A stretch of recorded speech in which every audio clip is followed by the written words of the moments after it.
Howdy, howdy. Let's see. We watched The Whale, and we're here to talk about it. Well, So we're going to give it a little bit of time here for people to roll on in. We have exactly 0 people watching, so we are talking to ourselves, which is what we usually do anyways. we spend It's many kinda hours in here cool. talking. Well, Kind of cool because I'm still all flushed after watching that movie. I got a little bit emotional, so I'm trying to, cool my cheeks down a little bit. There you go. Oh boy.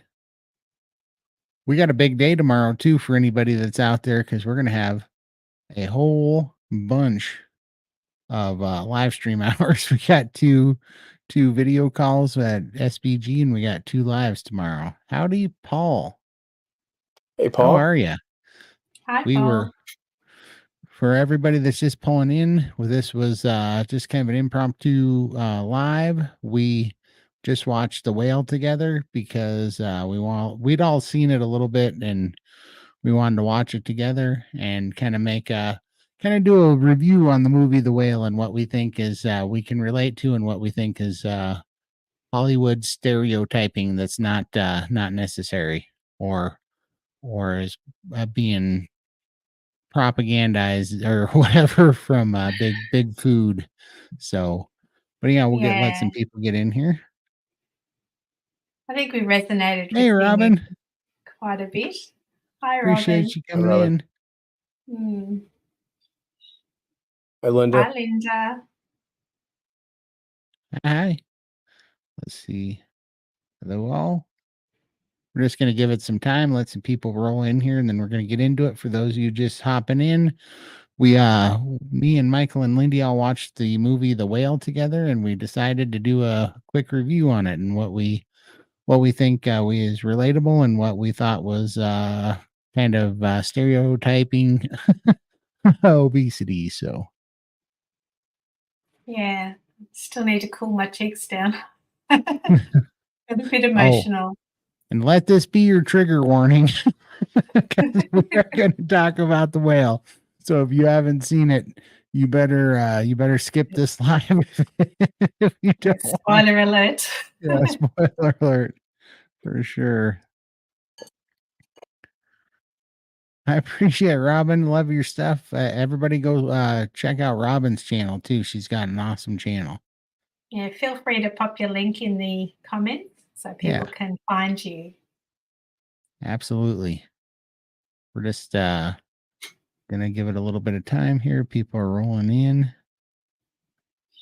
Pop where you're from in the chat if you don't mind. Say hi and let us know where you're visiting us from. If you want to ask any questions, go ahead and put a Q in front of it. So what time is it for you guys? 9:23 p.m. for me. 8:23 p.m. for me.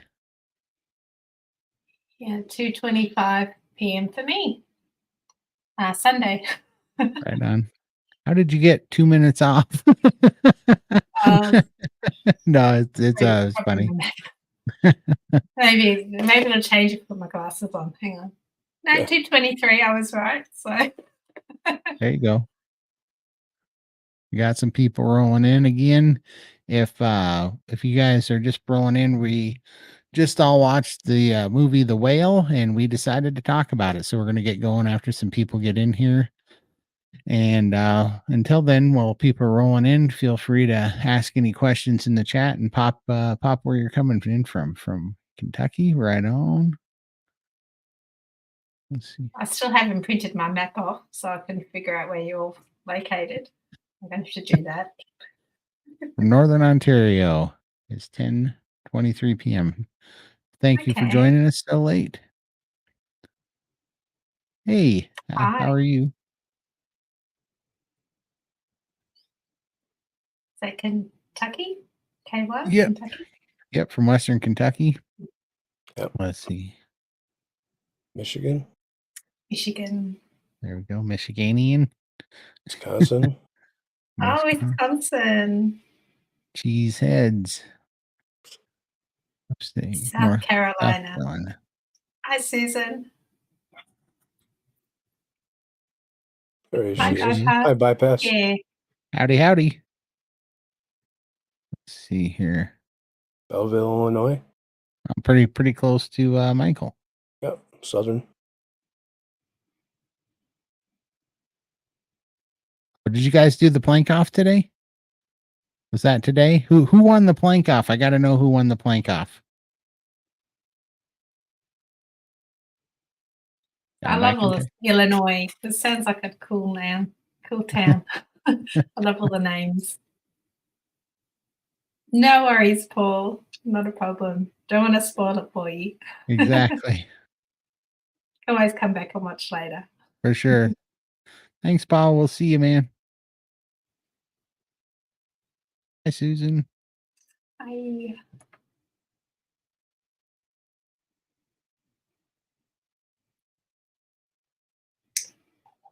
I've never tried a plank. I don't think I could get back off the floor if I tried. No, I couldn't. Hats off to you all, the ladies. Indiana. Indiana. This is, I think Kat here is I think she was my first subscriber. She definitely was my first subscriber on Instagram. She let me know that my video was in kid mode so that nobody could comment on it. I still remember that. How are you? She's been my most faithful subscriber. That's awesome. Thanks for watching tonight. New Mexico. Right on. You're over by Carnivore Scott. Howdy, howdy. We're getting some people in here. Rhett won the plank off 3 minutes. Wow. Rhonda was second. I was third. And Rhett was fourth. Wow. Nice. Congratulations. Very well done.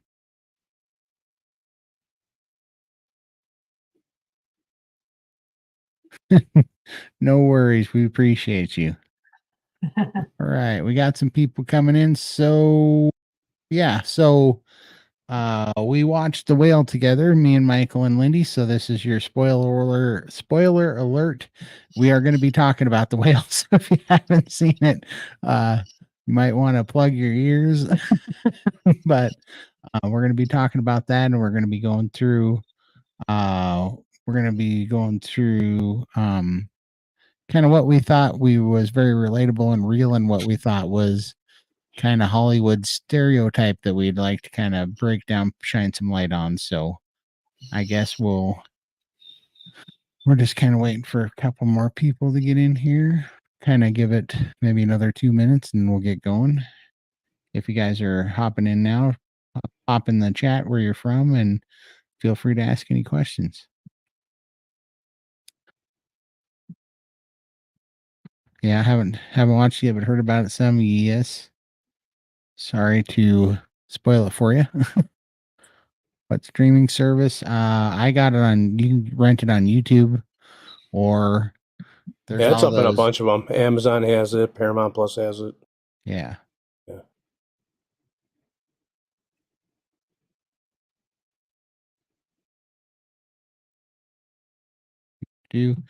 All right.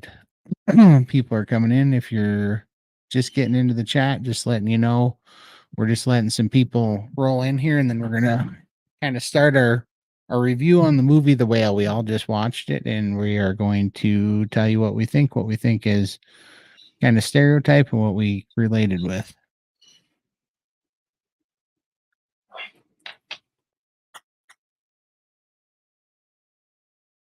Perfect. Yeah, Paramount Plus. Nice. Coming on in. Feel free to ask any questions. Yep. Or throw in where you're watching from. Have any of you seen it?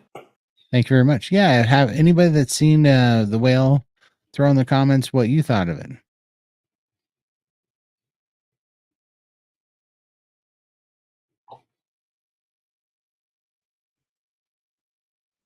Well, okay, Janet. Yeah. I need to start taking my measurements. My thighs seem to have put on some fat, but I've not gained. Does that make any sense?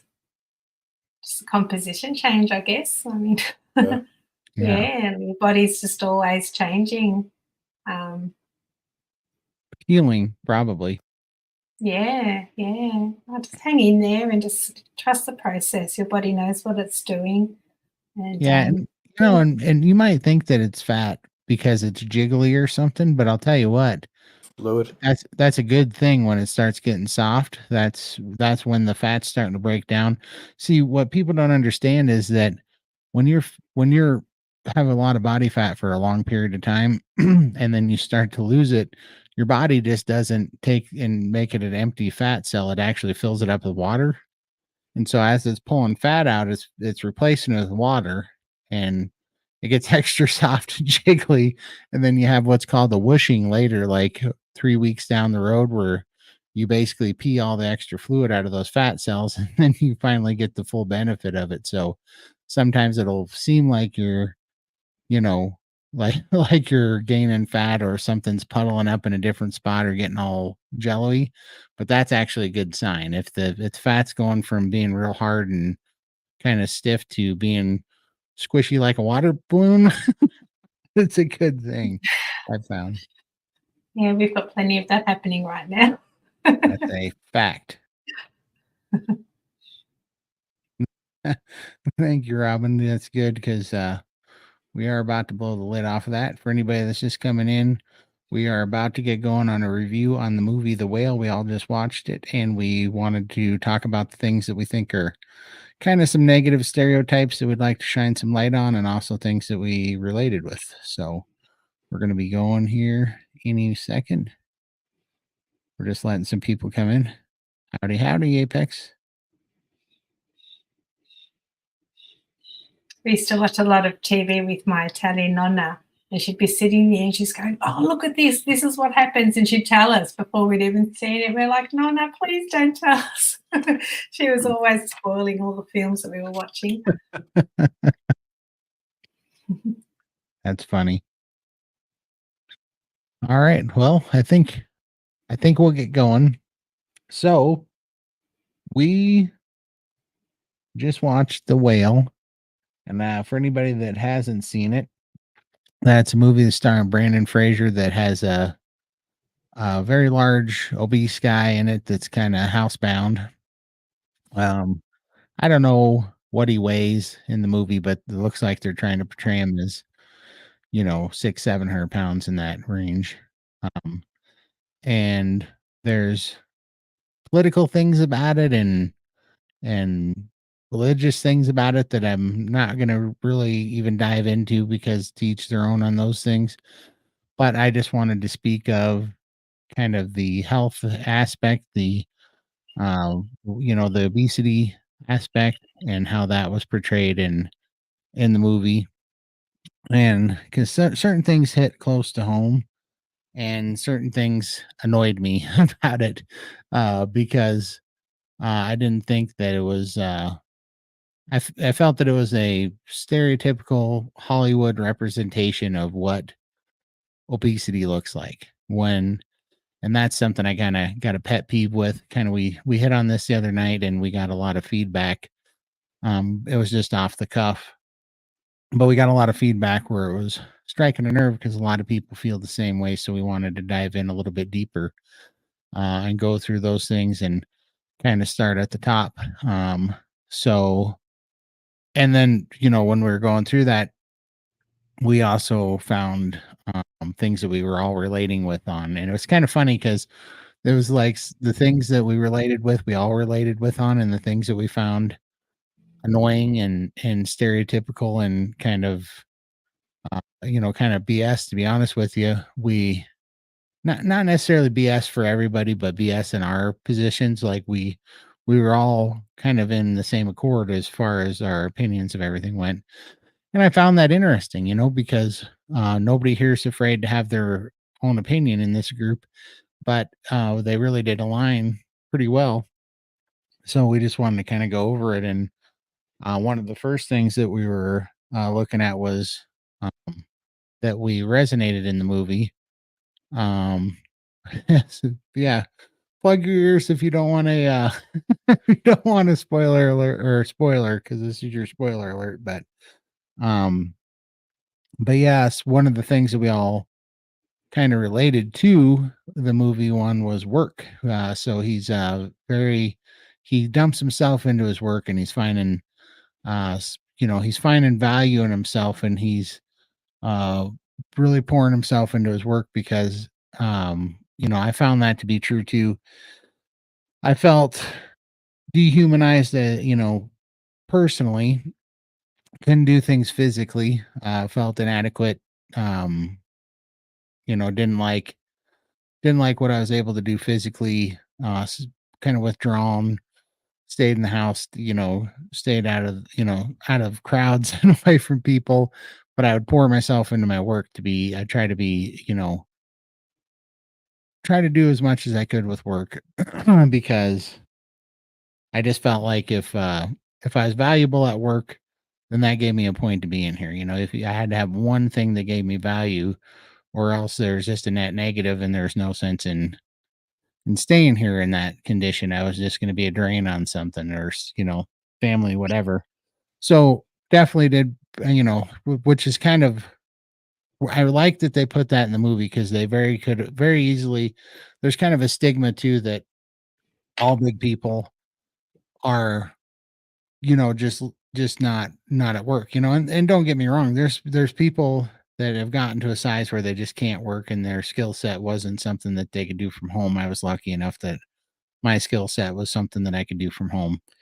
But uh but I liked that showed that in there, that he was driven, and he was saving his money for his daughter because he said in the movie, I needed to know that I did one thing right in this world. Um, And so he did that through his work and making money. And I that resonated with me because, yeah, you got to have something that gets you out of bed in the morning. Because if you don't have that, then you just feel like worthless. super dehumanizing because you're just worthless. Yep. That's the way your head works. And so I resonated with that, but we got to, that's why we got to shine some light on that. But what did you guys think?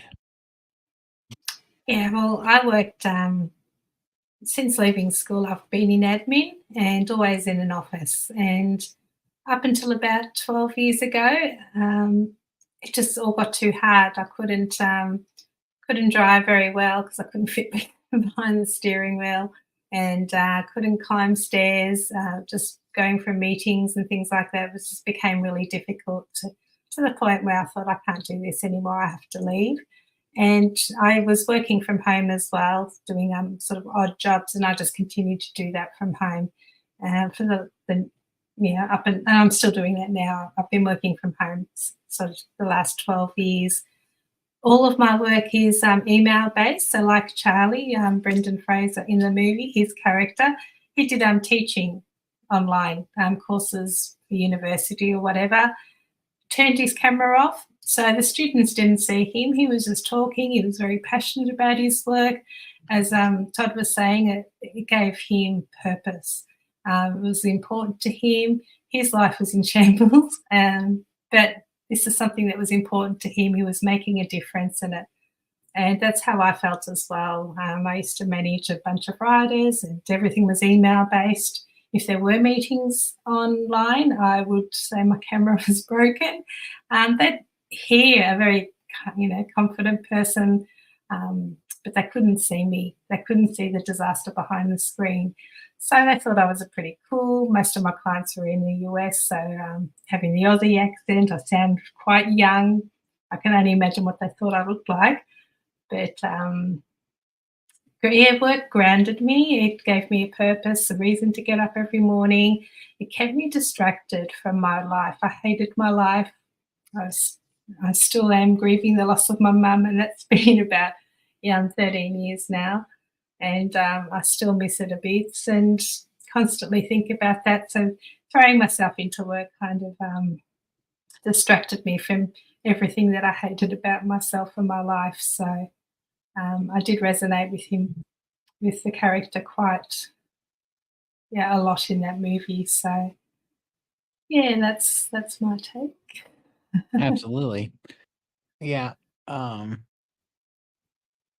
Yeah, it I was quite related to a lot of it too.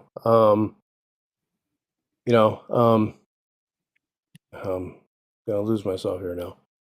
Um, it was good that he had something that he could put his time into and his effort, because without that, you really truly do feel lost and worthless. So that was a good thing that he had something to put his time into. Because I've been on the other side of that. When you get to a certain point, um, I know how he would have felt if he didn't have something yeah. to put your time into. Yeah, absolutely. It gets pretty dark.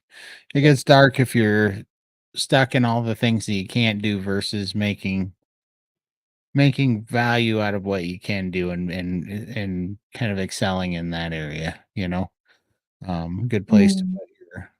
put good place to focus that energy, you know, that put your mind at so that it's not focusing on, you know, everything that you're not good at because that can build up on you for sure. One of the other Yeah. things we kind of were talking about was how he didn't want to go to the hospital, you know, and people think that's crazy, but you know, I can tell you, yeah, I mean, I've been like on my deathbed before, still didn't go to the Going, hospital because the fact of the matter is we've all been to the hospital a lot. We've been to the doctors a lot.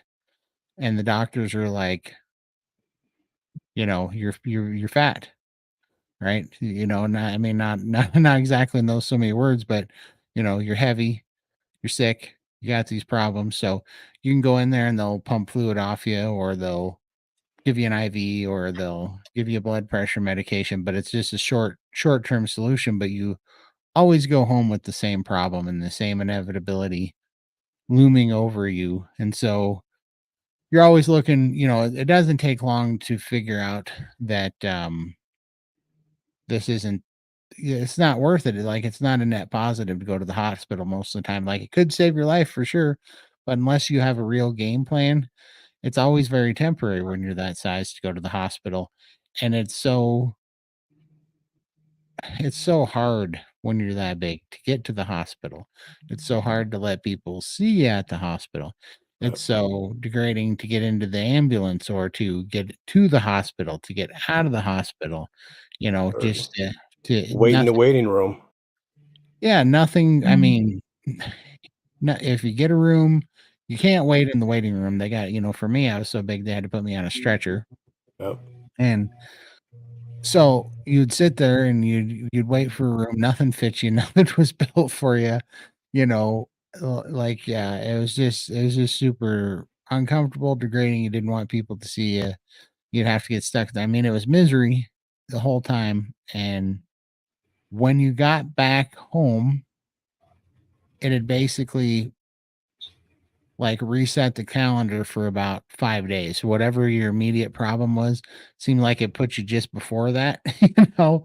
But it's all super temporary, like, nothing you're gonna get sick again, you know, because they either just pulled some weight off me or gave me some blood pressure or gave me, you know, some sort of IV or whatever, or put me on oxygen most of the time, something a very short-term fix, and I mean, it was thousands of dollars every time it would happen. They give you more medication, they give you more bad news, and you'd be so exhausted and humiliated from going through it, and then you just end up back home, so you just never wanted to go, you know, like, you're just like it makes you just basically feel like, "Okay, we're on our own now. We're just on our own. We either make this work or we die here," you know, and it's just gonna be the way it is, so that I resonated with quite a bit because in the movie, everybody he's got a friend that's like a home nurse that's trying to get him to go to the hospital, his daughter, you know, is, um, they're trying to get him to the hospital, and he won't go. Part of that was from that same reason also, they're making a point that he was trying to save his money again to leave to his daughter so that he felt like he did one thing right in this whole world and, you know, wasn't a complete waste of space, and so that kinda resonated too, you know? I never went to the doctors. I stayed away when I was at my largest. If I had problems, I'd research Dr. Google. ask him, pop my symptoms in the computer, see what it spat out. And sometimes it was scary. I would think, oh my gosh, what's going on here? And that was the day that I decided I was going to start my diet. I'm going to do everything that was right and healthy, get better sleep, all that stuff. And that'll last for a couple of days. My symptoms might get a little bit better, but then I just couldn't sustain it and you just fall off and back to your old ways again. So, yeah, it was difficult to do. I didn't go to hospital because I was scared. I know what the doctors are going to say. You need to lose weight. And it's like, I know I need to lose weight. I want to lose weight. I just don't know how. I can't keep the diet. I can't follow the diets. I've had lap band surgery, which was recommended by the doctor. I failed that. I'm a failure. What am I going to do? How am I going to get around this? So I just didn't want you need to lose weight lecture because I knew goddamn well I needed to lose weight. There was no resolution. They just couldn't tell me how to do it without locking me up in a padded room. And I don't know. I don't know how to fix it. So yeah, that was really difficult. Couldn't fit behind the car. Also, the stretchers have got a weight limit. You can't just hop on one of those hospital beds at my size. They just don't hold your weight. So you need to go to a specialised hospital, which might not, can't even get in an ambulance. I had to go into hospital for my daughter once, and I couldn't get in the ambulance. My friend had to drive me because I couldn't climb into the back of the ambulance. Yeah. It's shocking. So, yeah. I know when I went to the hospital one time, they had brought 6 firefighters to put me in the ambulance, and that was super humiliating. I mean, it's just miserable. And then when we got there, I mean, they were phoning ahead, and I mean, it was like an ordeal when they got there and they pulled in to the hospital as the firefighters met us there, and then there was still like another 8 staff members came out because they got the call that there was 700-pound dude coming in. Yep. Yeah. It's crazy. embarrassing, isn't it? It's so embarrassing. So why put yourself through that? I'd much rather just stay home and die.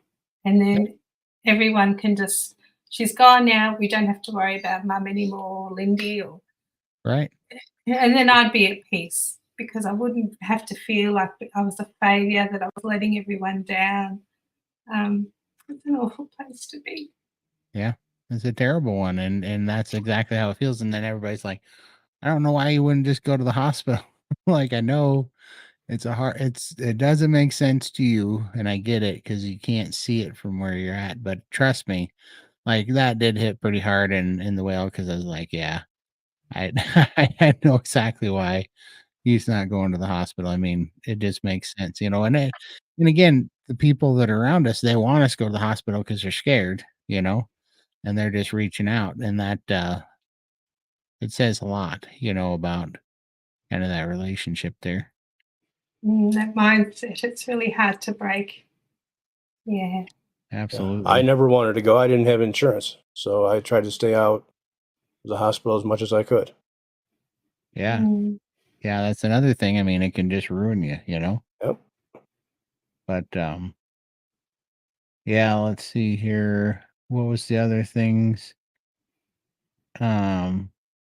Yeah, just our relationships with our families and stuff. Yeah. I've said it before, but it was like that was one thing that we resonated with was that you withdraw because I've talked about this before, but you know, you can be an alcoholic, you could be addicted to heroin, you could have cancer, you could have some, some disease or something.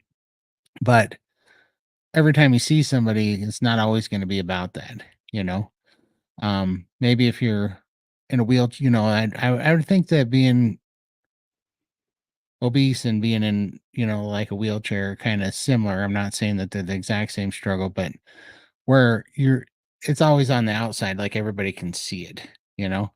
And so that's why you end up, in that movie, it makes sense because that's why you withdraw from everybody because you get tired of kind of making everybody share this worry. Everybody gets worried about you. So either you get all the stares and the judgment, or you get or the people that care about you just worry about you. And it makes it really in their face, like you like you go to an event or something that's supposed to be, a happy, fun, lighthearted thing, and it's just like by being there and being seen, it drags, you kind of you're kind of the buzzkill. It drags everything down because everybody starts worrying about you. And then in addition to it, you can cut the tension with a knife because you can't even be comfortable. You can't be yourself there because when you go, everybody's looking at you, but then you're looking at like all the chairs and the furniture you're about to turn into shrapnel, and you're just like trying to figure out where you're going to be, what you're going to sit on. Right. You're sitting there trying to pretend like you're not panting for air and trying to catch your breath. And you're hurting. Yeah, you're trying to pretend like Mm. you're not hurt, and you're trying not to be the sweaty mess, and it's just all these things, and so you just end up withdrawing through all that stuff. And yeah, it's quite the thing. So I definitely resonated with that part too. Yeah, I haven't been to a family Christmas for about 6 years now, because I was too ashamed to go there. Like, they're all very large people. This is my husband's side, but I was the largest, and I was just so embarrassed. And this is going to be the first year I'm actually going to do Christmas there, and Yeah. I'm a little bit nervous. And we've actually seen some photos of the family that they've put up on Facebook, and I think I'm actually smaller than some of them now. So I'm kind of excited but nervous at the same time because I don't think they're going to like that. They're all going to bag me for being carnivore, I think, but I don't care. There's no way I'm going to go back to how I was. But yeah, no, it's hard. And we mentioned it before, you've got the DoorDash guy in the movie. Charlie ordered things, and he would just tell the guy to leave it at the door because he didn't want the guy to see him pick up the food or whatever that he was ordering. I would never DoorDash here because I didn't want to answer the door. So that was good for me. Yeah, deliveries as well. They come to the door, and I just pretend I wasn't home, so that they'd leave it at the front door when we had just deliveries. But food, they wouldn't do that. They want to hand it to somebody. So I just never did that. So that was my saving grace there. But yeah, you just hide away from everyone. It's much easier to hide than put yourself in that spotlight. Last time Absolutely. for me for being at a family gathering, it was 2002. And the only reason I remember that is because I came across some pictures from it. I didn't think it was that far back, but 2002. So Yeah. 21 years ago. Wow, that's crazy. Jeez. Yeah. Yes, same thing. And well, that kind of rolls into the other thing that we kind of wrote down too, which was the kind of the relationship with the family and the enablers.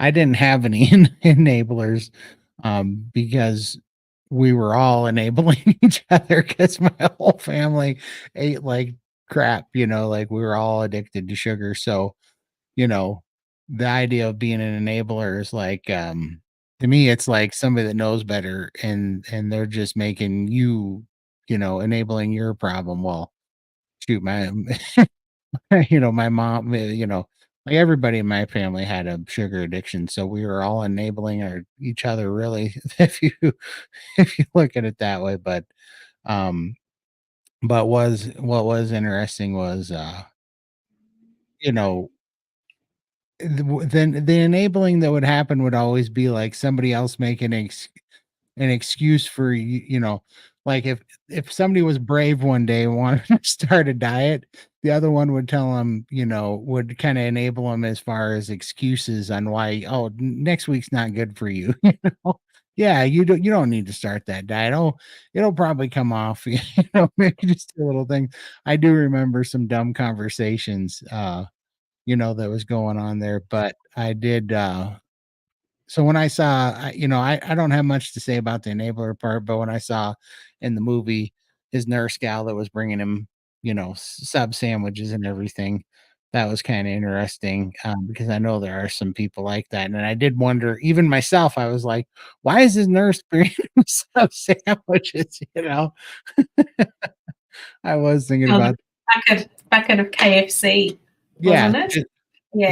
Yeah. there was a bucket of KFC that was just magically there, and this kind of gets into the stereotypes that I have the biggest problem with, but we'll go into that a little bit later. What did you think about the enabling? Uh, Yeah, well, in my situation, I've come from an Italian background, so food's pretty, it's part of our culture. And I remember just as a kid, my nonna, she used to take us into her bedroom. She'd have a secret stash of candy, like chocolates and all sorts of things. And it was like she'd be sneaking my sister little things and shh, don't tell your mum. That's my record, from kid. And when you're upset, here's a chocolate. When you're happy, we're celebrating, let's have fun, here's a chocolate. It's always been such a, it's done in love. They don't know better. That my grandmother was here through the war. They didn't have food and, worked on a farm and she was collecting her pennies and, she wanted to spoil us with this love. And to her, that's what they did. So I don't, hold any grudges or anything against the family. That's just the way that they're brought up and wanting to spoil us. But these did sort of give me some bad habits. And obviously, I associate food with comfort.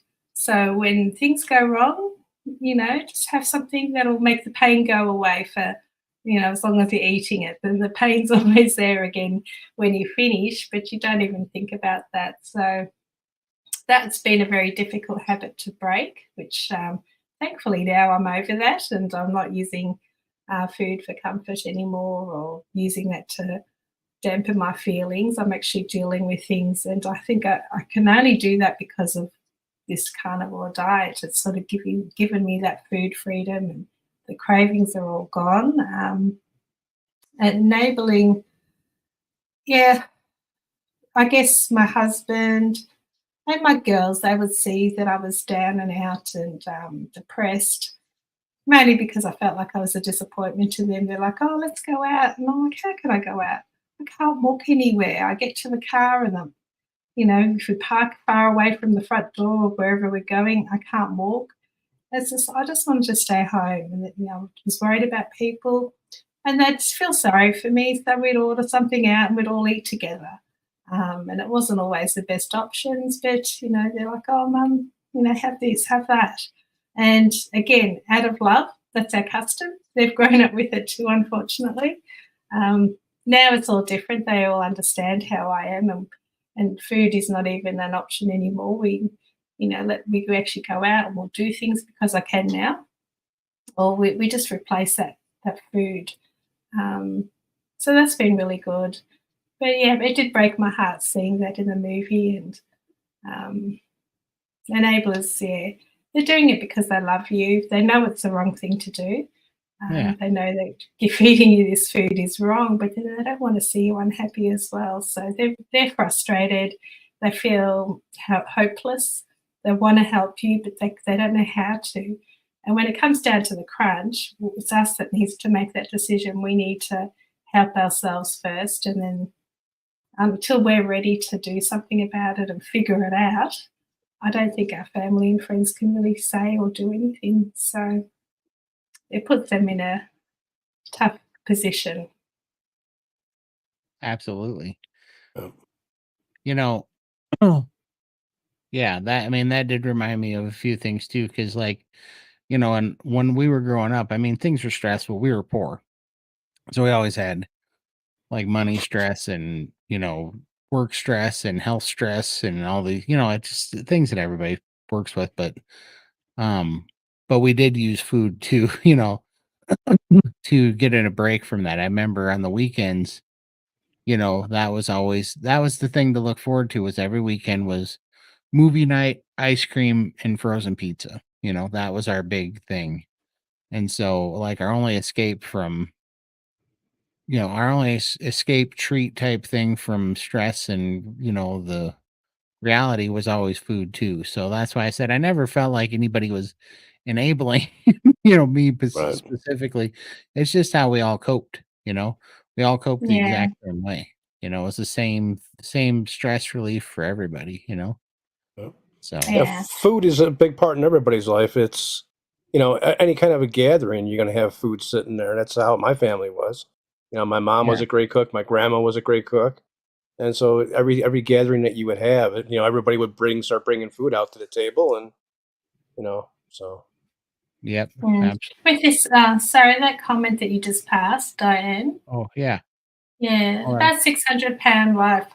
I watch a lot of that, and I still do to this day because I don't know, kind of resonate with it.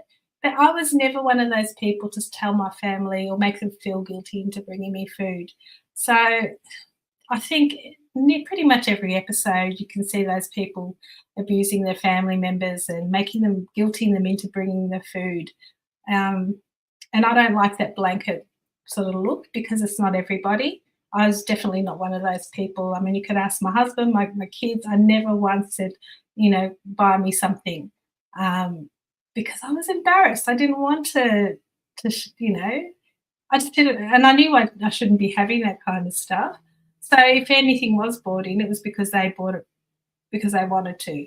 And I didn't go out and buy stuff because I couldn't. I didn't have deliveries because I didn't want the delivery driver to see me or anything. So, um, yeah, we're not Yeah. all these monsters that are treating right. our family and turning them into slaves, saying, bring me food kind of thing. That's what I want to break, that you can't blanket statement or obese people. Yeah. Um, Yeah. I mean, yeah, and like, I guess that that's a good segue into up until now we've resonated with things with the movie, but the things that we kind of were all pretty sick of was the stereotypical stuff that was in the movie. Now, and I'm not gonna, this is a big, big world with lots of people, and 74% of the population's overweight. So there's people all across the spectrum. So I'm not saying that um that I gotta be mad that they didn't make this movie especially for me and my my point of view. Like, I get it, they're making movies, they don't know what it's like for everybody. But what I will say is that there's certain stigmas that seem to be orchestrated on purpose, and certain stereotypes that are orchestrated on purpose. Because I often wonder on movies like My 600 Pound Life, I don't know what the people that were on that show got out of being on that show. Like, I don't know if they're getting money. I don't know if they're getting free, if they're getting free Surgery or gastric some. Yeah. surgeries or what they thought. I don't know how the incentives worked on there, but what I do feel like is for some viewing drama that certain things like that were pushed, Scripted. yeah, yeah, like big dramatic eating scenes and big dramatic, forcing the family to do it and throwing a fit. I'm sure that there's absolutely people out there that have done some of that. It wouldn't surprise me at all, but I'm I feel sure. like it's the minority. I feel like I feel like they're picking those people out on purpose because they're behaving that way, or they're willing to behave that way for the right price on television or something. Because I know a lot of big people. I got a lot of big people in my family. I'm in a YouTube, social media group with a lot of big people.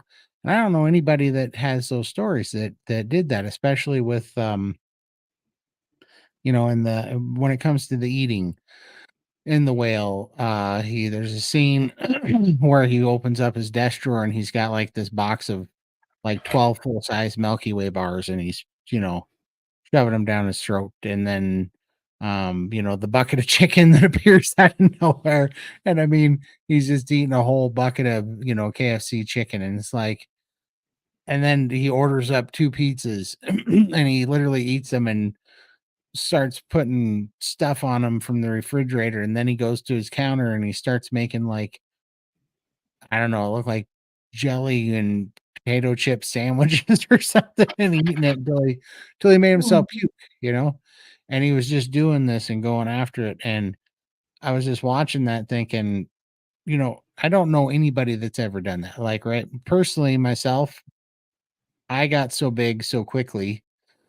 You know, for anybody that doesn't know, I was 600 pounds when I was 14. I got so big so quickly that I knew from an early age that if I had that kind of stuff around me, near me, if I hoarded piles of it in my, you know, like that, that I would just, I'd be the world's 1,200-pound man, and I would definitely wouldn't be here right now if I would have surrounded myself about that stuff. So I stayed away from that stuff.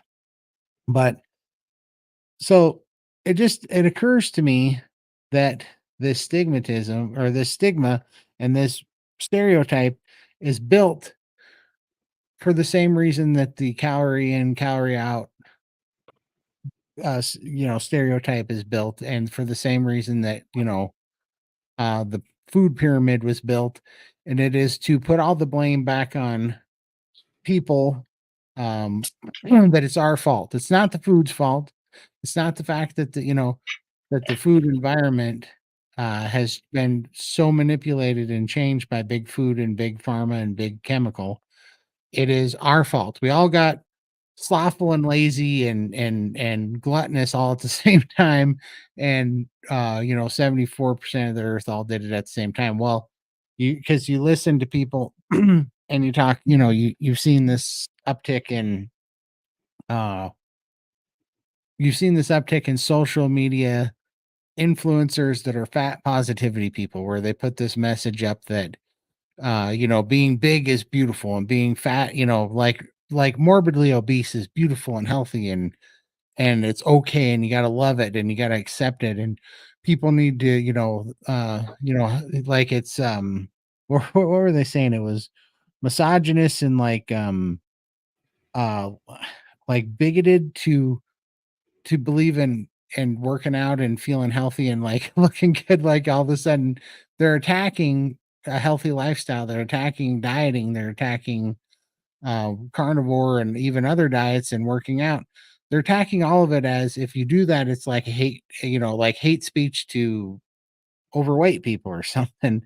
You know, it's crazy to the amounts it goes. And then you find out, even according to Sean Baker, you find out that these big food companies are kind of paying influencers to push this narrative that, oh, it's now healthy and great to be 500, 600, 700, 800 pounds, and that it's okay. And so like it's I just we really feel like it's a conversation I definitely feel like we got to get into the middle of, because first of all, I'm all about accountability. I think you got to have accountability, but I think if we're going to do accountability right, it's got to be truthful and honest, you know? Like we all have our part to play. We didn't get here without, you know, we didn't get here without making mistakes ourselves, by sure, for sure.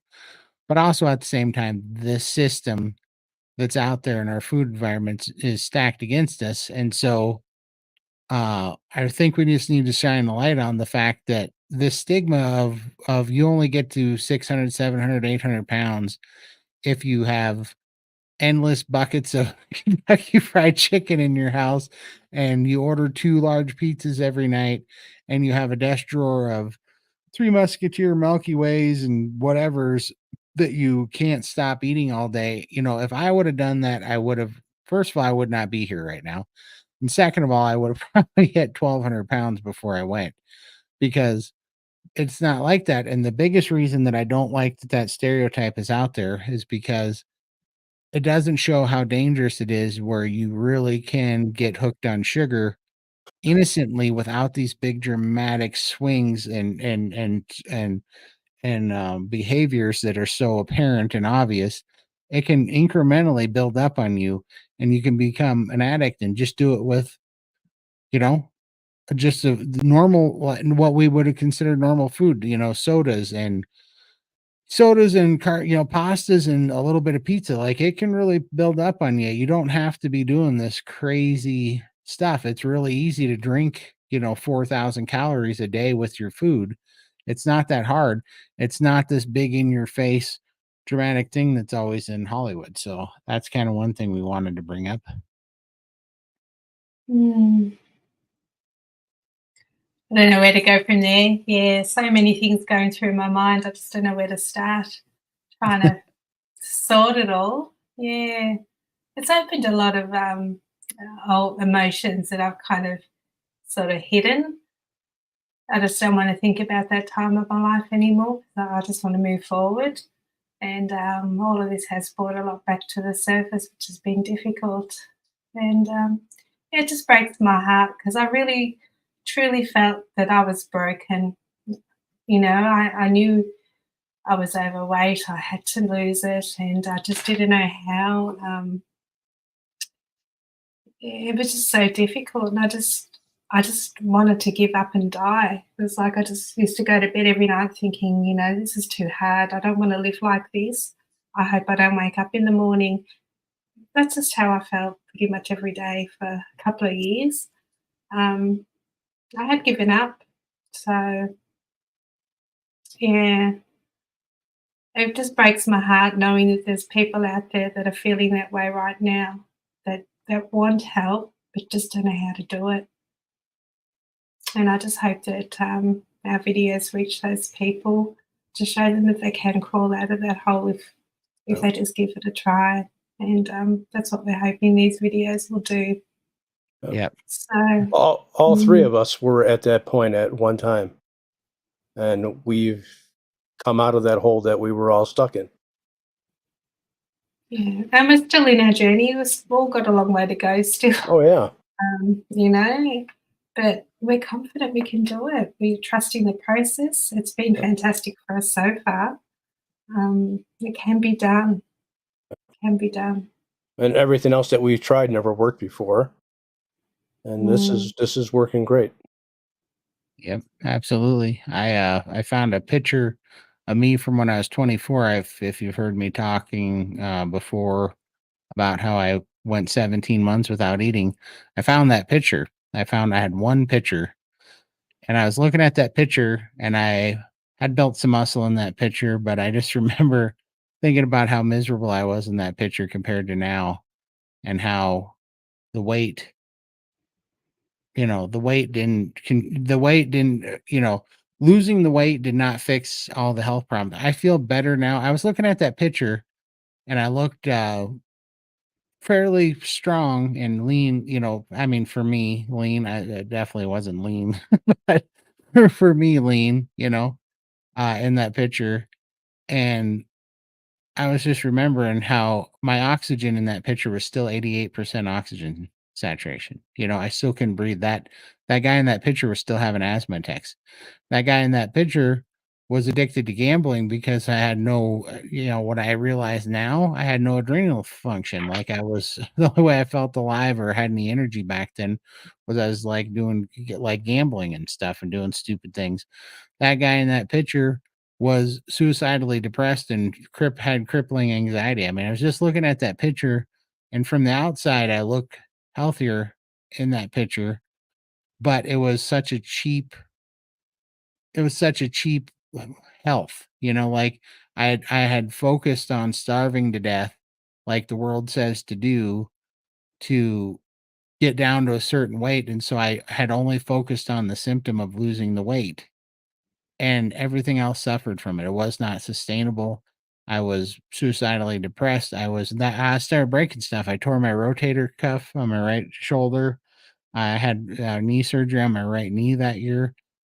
I was sick all the time. I was just run down because I just didn't eat for 17 months. That was all I did to do that. Like it was just all I did was stay in misery, and that and the the mental pain and struggle was terrible too. I think that had some sort of I think the stress and everything had some sort of, terrible, wore my body down too, you know.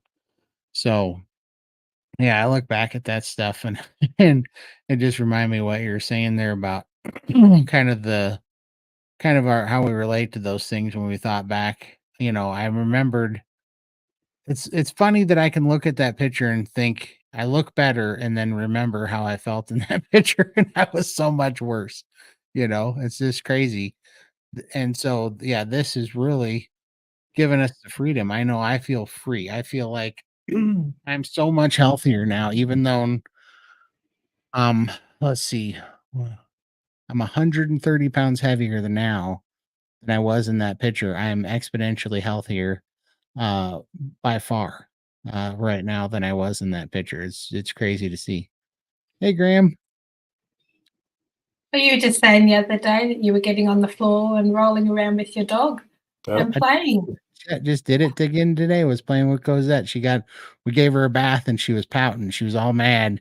Then she got her bath. She Yeah, came out, she was happy, and then she was like giving me a guilt trip. So I was rolling around on the floor with her, trying to get her to lighten up, and it was funny. But yeah, I mean, yeah, I couldn't do that for shoot, I haven't done that in 7, 8 years. yeah. No firefighters were involved in that one. No, So no, didn't need, I didn't need the 4 alarm crew to come get me out. yeah, Uh, doing so good. I'm so proud of you guys. You guys, oh, we're doing well. well, You look at you. yeah, I was gonna say you're the reason why I joined SBG because your story is so Oh, amazing. You're the one carrying the torch for us all. oh, Yes.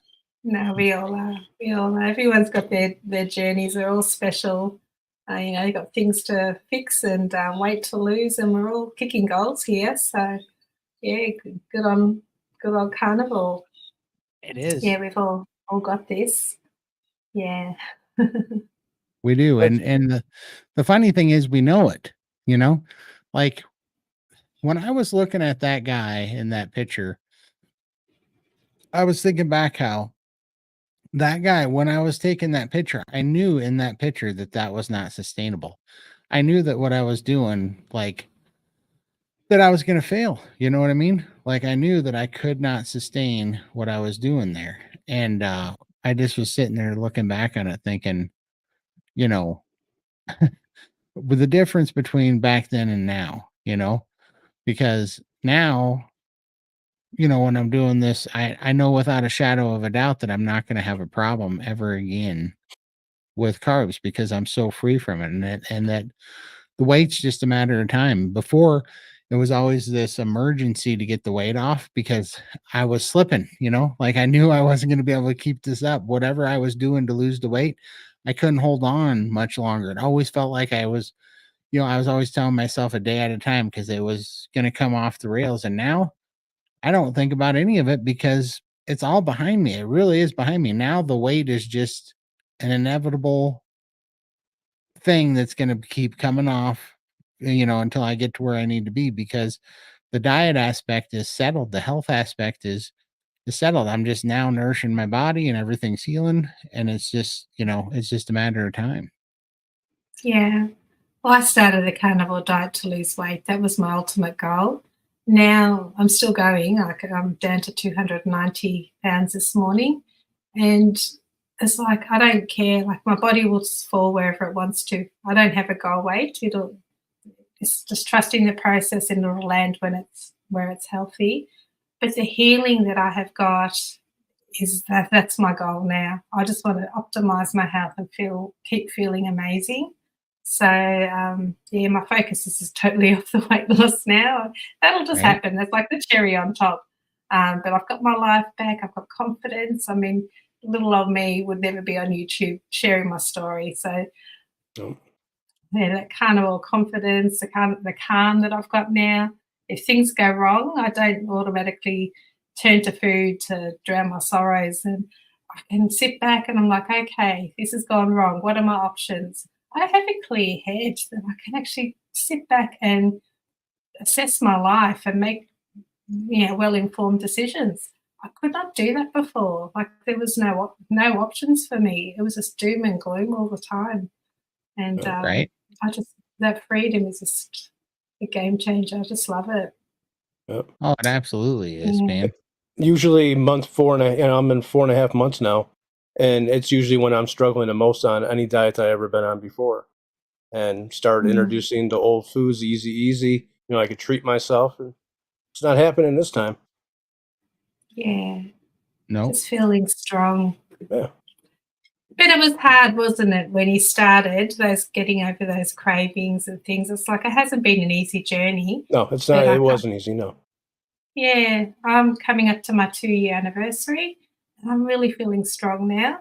But when I started, I struggled for 6 months, and then I had to reach out to Emily and say, "Look, I need help." And I Right. had done private coaching for about 8 months, and then really having that accountability was a game changer as well for me, just having her there that I could just send her a message like, "I'm struggling here," or, "I've got questions." And I needed that extra help. I know a lot of people can do it without coaching, and so applaud you all. That I was a mess, and I needed that. But For now sure. I'm sailing through. I'm loving it, and this is my new life. It's not like a diet, and I'm not going to go off it. And when I reach Right. my goal and go back to how I was, like this is it. This is my life now. New habits formed. I'm not changing. Yeah, absolutely. It's Mm. it's freeing. Like why would the reason why it's not a diet is because all those other things were not sustainable. There I was always losing my grip as soon as I was latched onto them. And this is freeing. It's the opposite of that. It makes everything easier. Like you sleep better. It takes all the pressure off. It's so hard to explain to people unless they get that breakthrough and get over the hump. But you have to understand how freeing it is. Yeah. Here's kind of a fun question. Do any of us track our macros? So I used to, and then I'll tell you what, I wish I was tracking my macros this last like 4 days. You guys would lose your mind how much food I've eaten in the last 4 days. Um, I'm gonna get into it at some point. We're kind of keeping a lid on it right now because we're playing with immunotherapy right now, and we're all really enjoying it. There's some exciting stuff to come. But what I can tell you is the Minos kicked in, and all of a sudden I was ravenous for meat, just meat. And in the last 4 days, I have eaten over 30 pounds of meat, and I'm not even kidding. So I don't know what the macros are for me this last 4 days, but it's been incredible. But I've never felt better. I like we'll have to go over it, but the benefits, especially for my lymphedema and fluid stuff, my body's really healing. And I was listening to it, and it was ravenous for meat, so I fed it. I fed it all the meat it wanted, and it really had a healing effect on me the last 4 days. And we're all having kind of similar things. But when I was first on carnivore, I tracked my macros, and I was the only carbohydrates I would get was from eggs because eggs have a tiny, tiny bit of carbohydrates in them. And so I was next to zero carbohydrates, and I would try to eat 250 grams of protein a day, and I would try to eat 200 grams of fat a day. And so that's where I was at on my macros, and I didn't care about calories, and I still don't care about calories.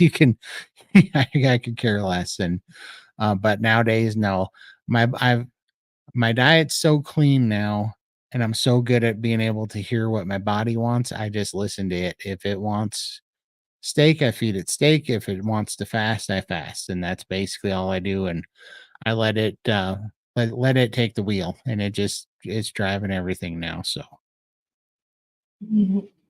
For me, at the start of my journey, I wanted to track everything. I needed to know how many grams of protein, how many grams of fat. I would drive my coaches crazy and say, "Tell me, I need to know exactly how much should I be eating." And they're like, "Just eat, just eat till you're comfortably full, and don't worry about it. You just need to listen to your body." And I couldn't deal with it. That drove me absolutely crazy because I'd be watching videos and there were all different ways of calculating your macros and like, you know, 80 20. And I'm like, well, if we've got a piece of steak, how much of that is 80% and how much is 20%? Like I had to measure everything by like the little ounce or gram or whatever you want to call it. So it really did my head in. And then one day I just thought, I can't do this anymore, and just eat.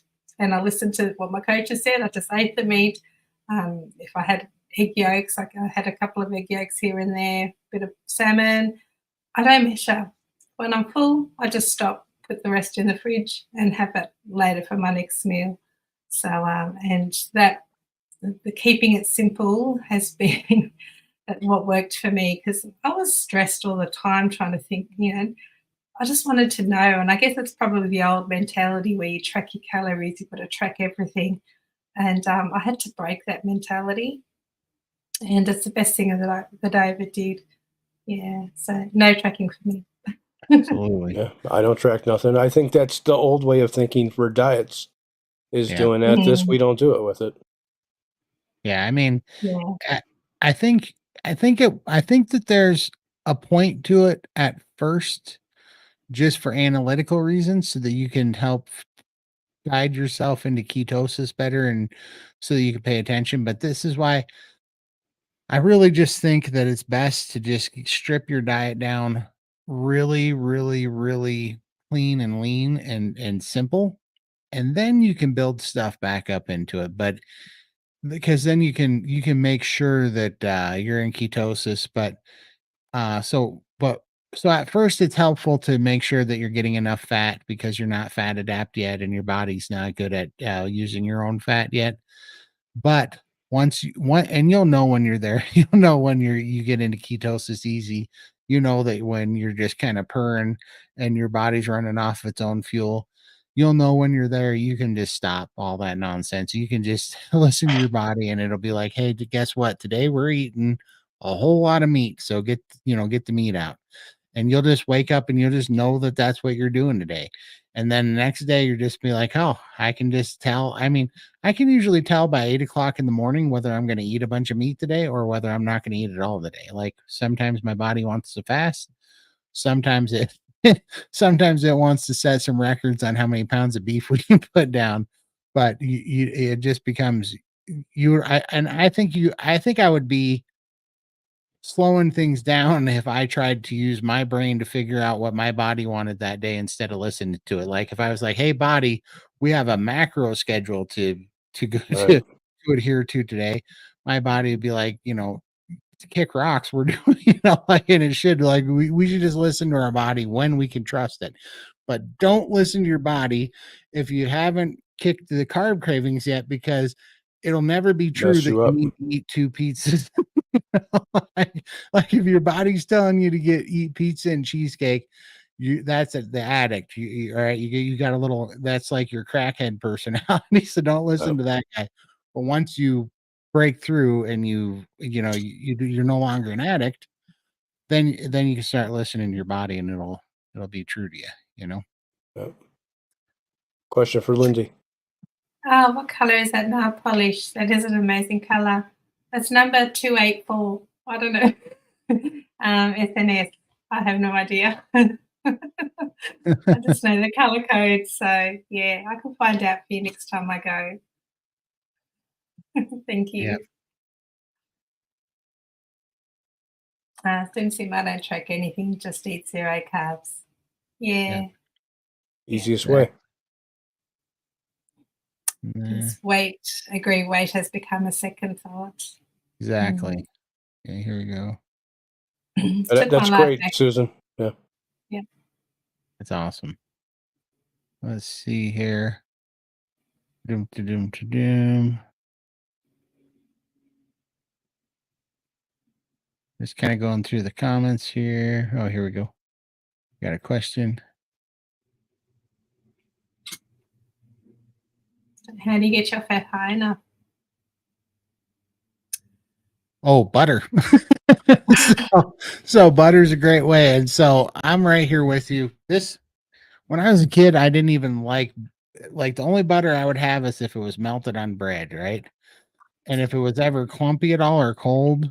But boy, since I've gotten into being more fat adapted, my butter habits have changed. I love munching on a cold bar of butter, which sounds crazy, but I'll eat a whole stick or two of butter every day if I need it to get the fat in. But I just got to know. I mean, personally, I know if I need fat, if my brain is, not running the way I want, or I'm having a little bit of brain fog, or if having cravings. There, you start to tell the difference between cravings and real hunger, you know. And so if you start to get a little bit, your appetite really picks up out of nowhere, and it's not for something specific. Like hunger will tell you, hunger will wake up and they'll say, we need meat right now, like that's hunger. A craving will be like, we want stuff. you know? Right. Like, let's eat more stuff. Let's go find something good that's going to be fun to eat. And those are, to me, are cravings. And if I don't get enough fat in, that kind of happens to me. Um, with nothing specific, it's not like a specific carb craving or something. Usually it comes out, a lot of times it'll come out in, just wanting cheese or something. But I know that when I want cheese, it's usually because I'm just wanting something, something kind of fun. Yeah, I'm gonna be excited too, but give us a few weeks and we're gonna, it might take 8 weeks really, but once it gets done, we will let you guys know for sure. Let's see.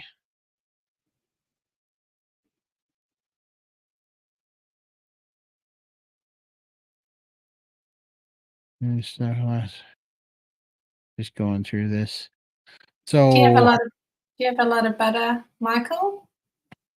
Probably not as much as I should be eating, but Mm. I try to have a little bit with each meal, but I know I probably should have more. Yeah, I never used to have butter. I kept away from that because I just thought it was no good for me. And it's only probably in the last 3 months that I've started having it, and my More. hair stopped falling out because I guess the excessive weight loss that I've had, I've lost a lot of hair. It's so thin now. But now I can, yeah, it seems to have fixed it. So I think I must have been under eating fat, It's and the good. butter has definitely helped with my hair loss. So yeah, it's I think hopefully going to start growing again. Fingers yeah, crossed. I don't know what you're doing for 700 calories, but yeah, I mean, we're all we all are malnourished. Like if you're sick, if you're overweight, if you're fighting metabolic problems, you don't have you don't have a a calorie problem. You have enough. You're just malnourished. You need more building blocks is what we're finding for sure. And so yeah, I mean, I would stall out when I was first doing it and I was paying attention. I would plateau and I wouldn't lose weight for 3 or 4 weeks. So I'd freak out and I'd start cutting my calories. That would make it worse. That would make me stall. And so I got my calories down to like 1,500 calories. And then finally my body was just starving. And I finally just chose to listen to it. And I ate like 6 T-bone steaks that day. And I ate 6 T-bone steaks the next day. And I did that. And all of a sudden I lost 8 pounds. Like that week, I lost 8 pounds. Like nobody's body, there are people there. Who's that doctor that was actually saying that you can eat 500 calories and still be in a fasted state? Like still be in I forget who it was, but yeah, Oh, that's next to literally nothing. Like you, I don't know how big you are. I don't know what your appetite is, but I guarantee you that if you just eat meat and protein and that sort of thing and you stuff yourself with it as much as you can, your appetite will pick up and your body will get health enough that your appetite will start telling you what you really need. It's kind of crazy. It's almost like you got to show your body that that stuff's available to you now because it wasn't before.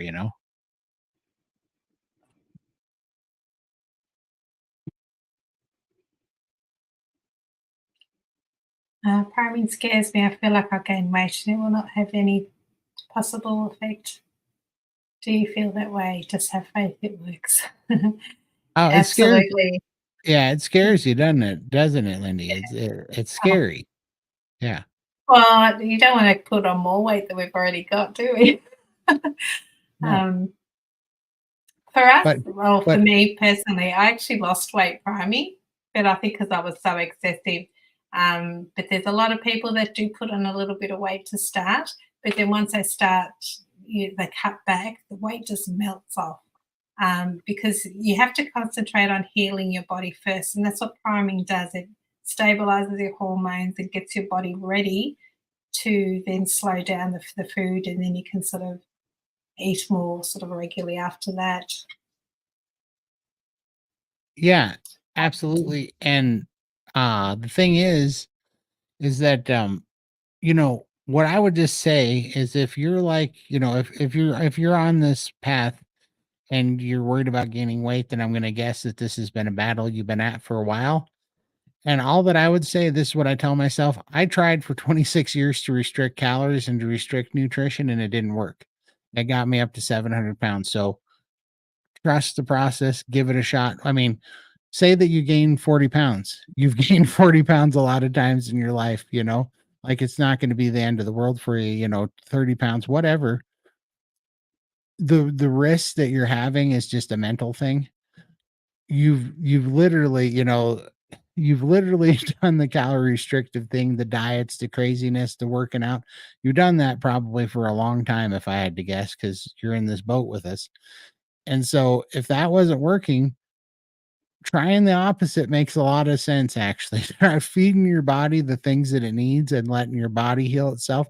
Whenever we're thinking about being worried about gaining weight from healing the body, we are concentrating on the symptom.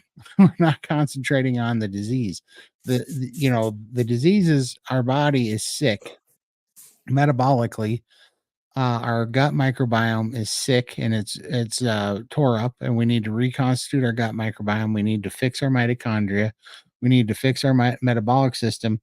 And then when our body is healthy enough and it builds muscle, like just like in our heads, we say we don't want to gain weight. Well, what if it was all muscle you gained? Do you want to gain muscle?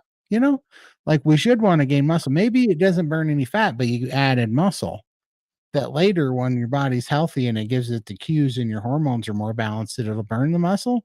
So it's not that you don't want to gain weight. I bet if you want it, I bet if we put 50 pounds of, or 20 pounds of lean muscle on you and you gain 20 pounds, and just because you didn't eat fat, if you knew for sure that it was that, you'd be happy.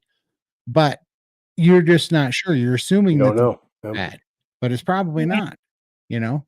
So it's like, there's a lot more to think about this, but what you have to do is just stop thinking that weighing less equals health, because it's not true. We've tried that for years. We all tried it for years, and that's the lie.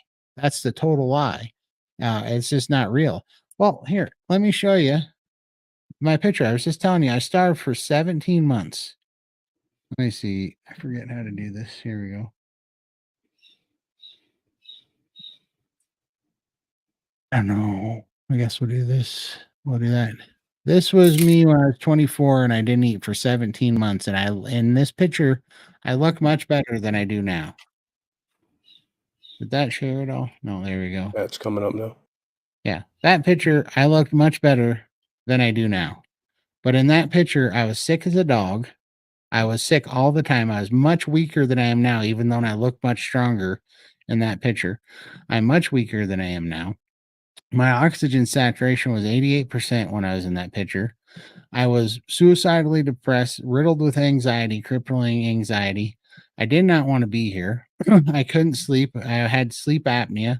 I had stopped breathing all the time when I was sleeping, and I hadn't eaten in 17 months. I was eating 2,000 calories a week for 17 months. I was miserable. I hated life, but I look better. That's it. I just weigh less. I was 337 pounds in that picture.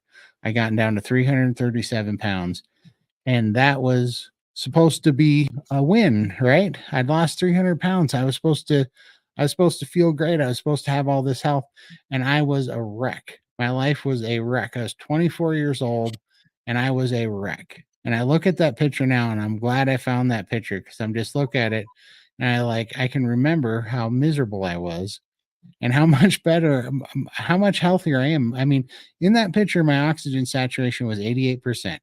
Right now it's 96%, and I can breathe for the first time in my life.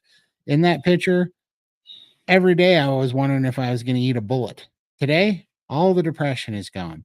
In that picture, I had crippling anxiety and I could never figure out what I wanted to do, or I could never decide on anything, because the anxiety would almost stop you from doing anything, right? You just get like petrified with anxiety.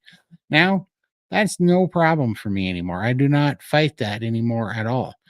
I don't stop breathing in my sleep. I don't wake up throwing up stomach acid in my sleep. I'm not starving. I go to bed full and satisfied and satiated every night. So this weight, the number on the scale, has no direct correlation to health. If your number on the scale comes down because you got healthy and then your body took care of it, then that's health. But if you just starve yourself and you're worried about it because you're trying to get your number down on the scale, that's not going to correlate to health, you know? Yep. Let's see. Where are we at? Jess was the last one.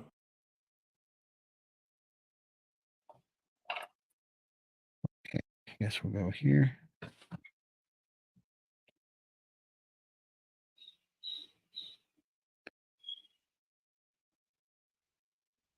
Okay, when I was hungry, listen to my body. Yeah, absolutely. For sure. That's the best way to do it, I think. Yep, there you go. I don't know what you mean by extremely strict, but definitely be eating the meat and butter. I hope that's what you meant by it.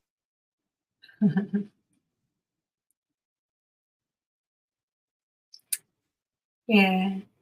You lose a lot of inflammation as well with priming, I found, if you've got the inflammation there. So good job. That's Good awesome. job. Mm.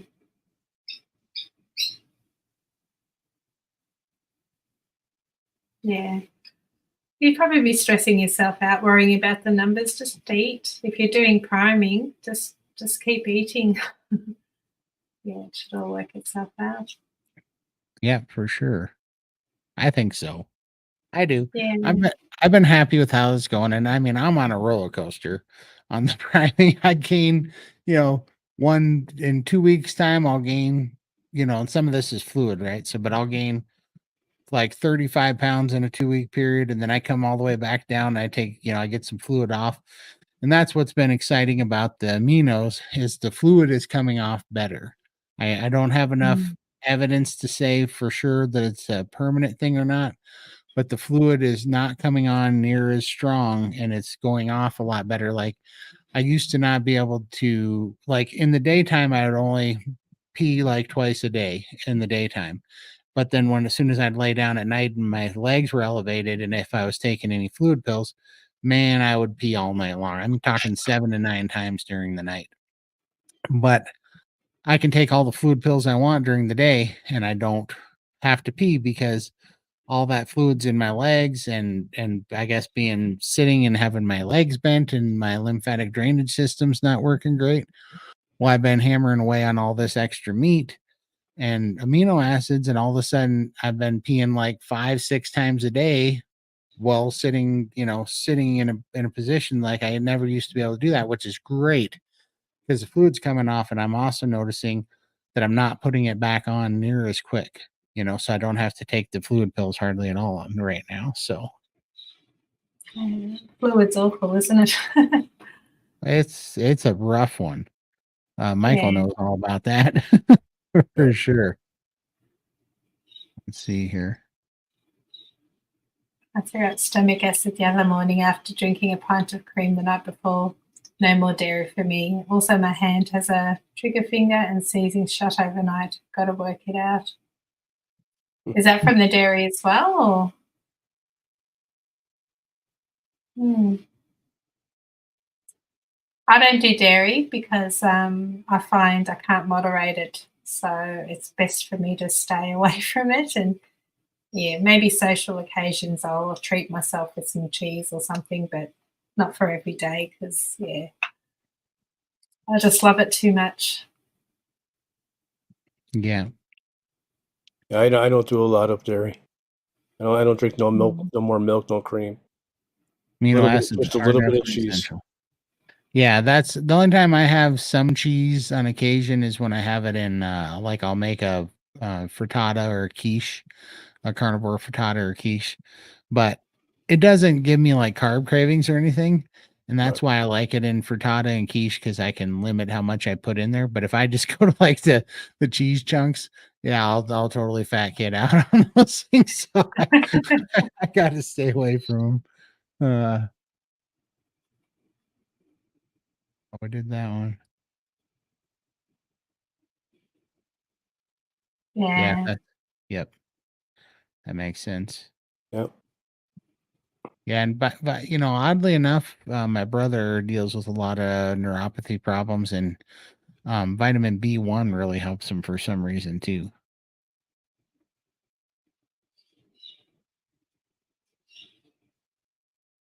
Too much electrolytes triggered tendon. Oh, tendon damage. I got you. With rheumatoid. Yep. Mm. So all you guys in here, how many of you seen The Whale, and did it resonate with you? Did you think some of it was stereotypical at all, or do you or did how, just what was your feel on it? Did you feel like it was putting obesity in kind of a stereotypical light, or did you feel like it was accurate? I'm very curious, Go ahead and put in the comments. Also, I want to bring up tomorrow, very, very, very, very, very excited that we're going to be doing a roundtable with the Steak and Butter Gang on Bella's channel. So you guys definitely got to hang out. We're going to be streaming it to all of our channels, but this is the first time we get to talk to Bella's audience a little bit, so that's going to be super fun. So you got to check out our roundtable. It's in all of our video under our live tabs. It's on the up and comings.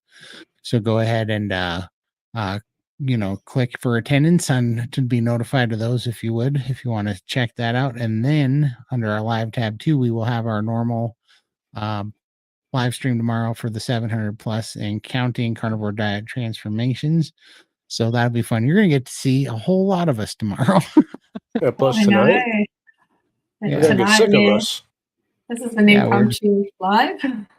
These guys are just too fun to hang out with, and so we keep getting bored, and then we're like, let's go talk to all the YouTube people, our YouTube family. Question: I didn't see the movie. Would any of you recommend it? I would recommend it because it's interesting. At least it's going to start the conversation. Like, half of it I resonated with, and then half of it I was like kind of sad about, as far as they made this stigma about basically the only way, it links like the only way you could be 6 or 7 or 800 pounds is if you basically eat 10,000 calories every day, is what it was looking like to me with all the binge eating in the movie. That did not resonate with me at all, because that's not how personally it happened for me. So, or any of us that are on this show here.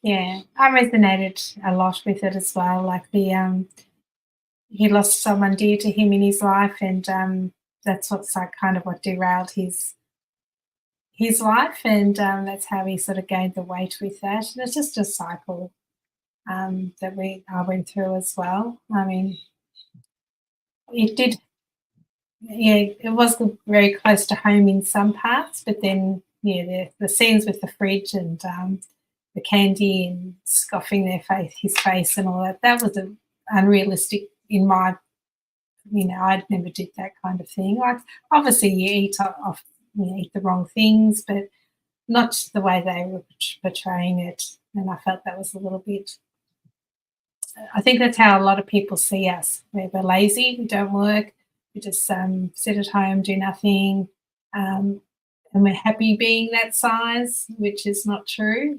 We don't want to be this size. We're not proud of our weight. We just feel broken and lost, and trying to find purpose in our lives, which I did with my work.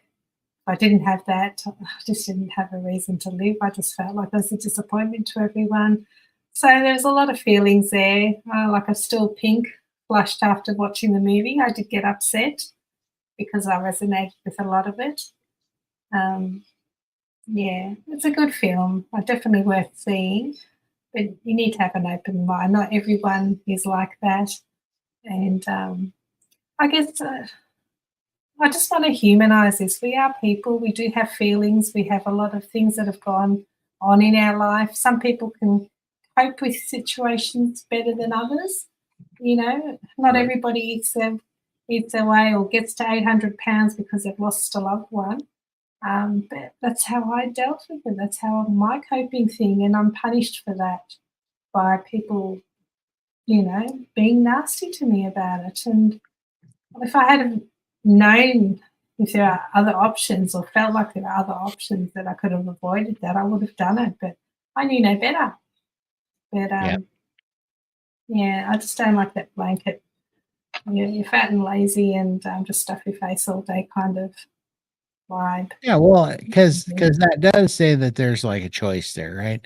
That's you know, that's putting this connotation out there that they're choosing to do this, and I think what happens is, sure, we all choose what we're going to eat, but we don't realize that for some of us, and for some of us, that stuff is almost like people messing around with like fentanyl or heroin, like it takes you down a bad road, right?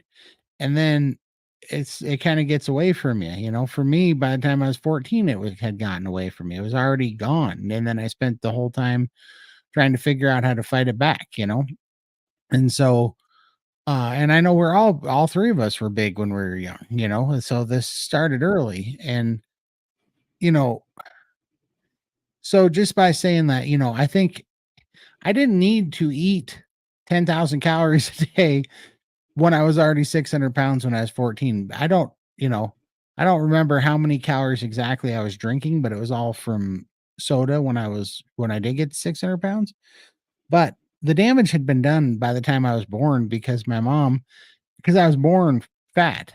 And now the research is kind of out there that there's an epidemic of 6-month-old obese babies now because they're being born basically insulin resistant. They believe that's the problem because the mothers are eating a bunch of sugar and the baby's pancreas is handling that huge adult size load of glycogen, and the babies are coming out already on that insulin roller coaster. And I believe that's kind of what happened to me, and that's what happens to a lot of people right now. I think, especially, I think if you end up getting to 6, 7, 800 pounds, then that's very likely something that happened to you. I could see that happening with you guys both said that you kind of had Italian families and eating a lot of pasta and stuff, right? And breads and things. And mine Oh, was, yeah. yeah. Now, Friday night was spaghetti night at our place. All the family would come to my grandparents' place, and we'd have pasta, meatballs, like the spread that she put out every Friday night. That was our thing, they were the best years of my life. Like as a kid, having the family together, and it was always a celebration. Yeah, Right. Okay. See, yeah, yeah, yeah. exactly. And that's that's what we're wondering. I'm sure that there's people that do have that problem. It's just like it's just becoming a stereotype. Like, because honestly, I'm just going to throw this out there, and maybe this is wrong, but every binge eater that I've known has been kind of on the lighter side, like 200, 300 pounds, never 6, 7, 800 pounds. So that's why I think that binge eating is actually kind of different, but I really don't know. I don't have enough experience in there. That's why I'm so curious about your guys's view on it, because I don't know. I don't know how, because it's not a problem that I've dealt with before. I don't know how big of an epidemic that is in the weight, obesity problem, is how much of it is binge eating. I'd be very curious to know that. Mm. I've never been over 89 kilos at Heavis, but I could sure binge out. This mobile must phone made me. Yeah. It's hard when you've got an injury as well. I hope that you get some relief from that. Absolutely. Mm. Yeah, that would be a fun question. And then yeah, that is gonna that I do wonder that, and I wonder, I don't know, I don't know. I think, I tried to think, what would that movie have been like without all the binge eating and all the basically the drama that they put in there about the eating scenes and stuff. And it probably wouldn't have been as exciting of a movie, right? Like it, Yeah. so there I was trying to think about cinematically and selling tickets, and I mean what that probably added to it, so they probably get kind of stuck in there. But I mean, the doctors, you know, there's the stereotype that anybody that's obese, all they do is sit there and they eat food all day, you know, and they're lazy and they do that. And then that spills over to really almost like dietitians and stuff, right? Because then that feeds into, well, eat less calories, you know, because then it's all about the calories. And so I just believe that that stereotype is out there for a reason, because the powers that be, the people that run, you know, the medical system and the big food companies and stuff, they don't want to shine a light on it that actually it's very dangerous. And that's why I think it's so dangerous too, because if we don't admit that you don't have to sit there and eat 3 meals a day and eat 10,000 calories a day to be 700 pounds, all you have to do is eat 3,000 calories of the wrong calories, or 4,000 every day, which is very easy to do through drinking your calories by drinking soda Oh yeah. and eating carbohydrates. It's really easy to do. And that's all that you have to do. But for 10, 20 years to ruin your gut microbiome, to shut down your metabolism, and to eat these empty calories and watch your body break down. And then it can sneak up on you like that. And you can find yourself in this hole, you know, with that you can't make energy out of, you know, fats. You don't have a gut microbiome that can process it, or whatever is happening at that time. And you get stuck in this insulin roller coaster cycle and you don't know how to get out. And then you go see the doctors and they're like, hey, you need to eat carbohydrates in moderation, you know? And they put you, and they immediately start you on this life of stress and failure, because they're like, you have to eat the drug that you're addicted to in small doses all the time, is what they tell you. And Yeah. then you're like, you know, you're like, this isn't working, I feel terrible and I can't moderate that. And then they're like, well, you have a willpower problem. And it's all a lie. We've been eating stuff that's not nourishing to our body and that was incredibly addictive. And they know that. And they're doing it to us on purpose, and we're being played. And so I would just say that this stigma of the shoving crap in your face and that's how you get fat, to it's just more propaganda. I really do believe that. It's just like saying that if you can't lose weight by restricting calories, then you're weak and slothful and lazy. You know, Yeah. same message. Or you're doing it wrong. Yeah, yeah, right. And then that always leads me to ask the question: has anybody ever done it right? Yeah. And I had lap band surgery. That was going to fix me. And obviously that didn't work. That was 25 years ago. I was around 300 pounds then.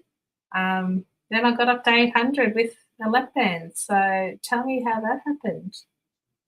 If, you know, that's supposed to fix me. It didn't fix my mental, eating for comfort, and yeah, it made things worse. And I struggle now with carnivore with having this lap band because, you know, sometimes the meters won't go down, especially if I'm stressed and everything seems to restrict and I struggle. But yeah, and then other days I can eat fine, not a problem. It's just, it made things very difficult for me. Yeah, for sure. Mm. Yeah, the bad rep for obese people is because it shows like My 700 Pound Life. That show Morbidly obese. morbidity obese people eating huge amounts. Of food. I gotta and move this being camera. I can never see the chat of this stupid camera. Yeah, exactly. Exactly. And that's what I'm saying.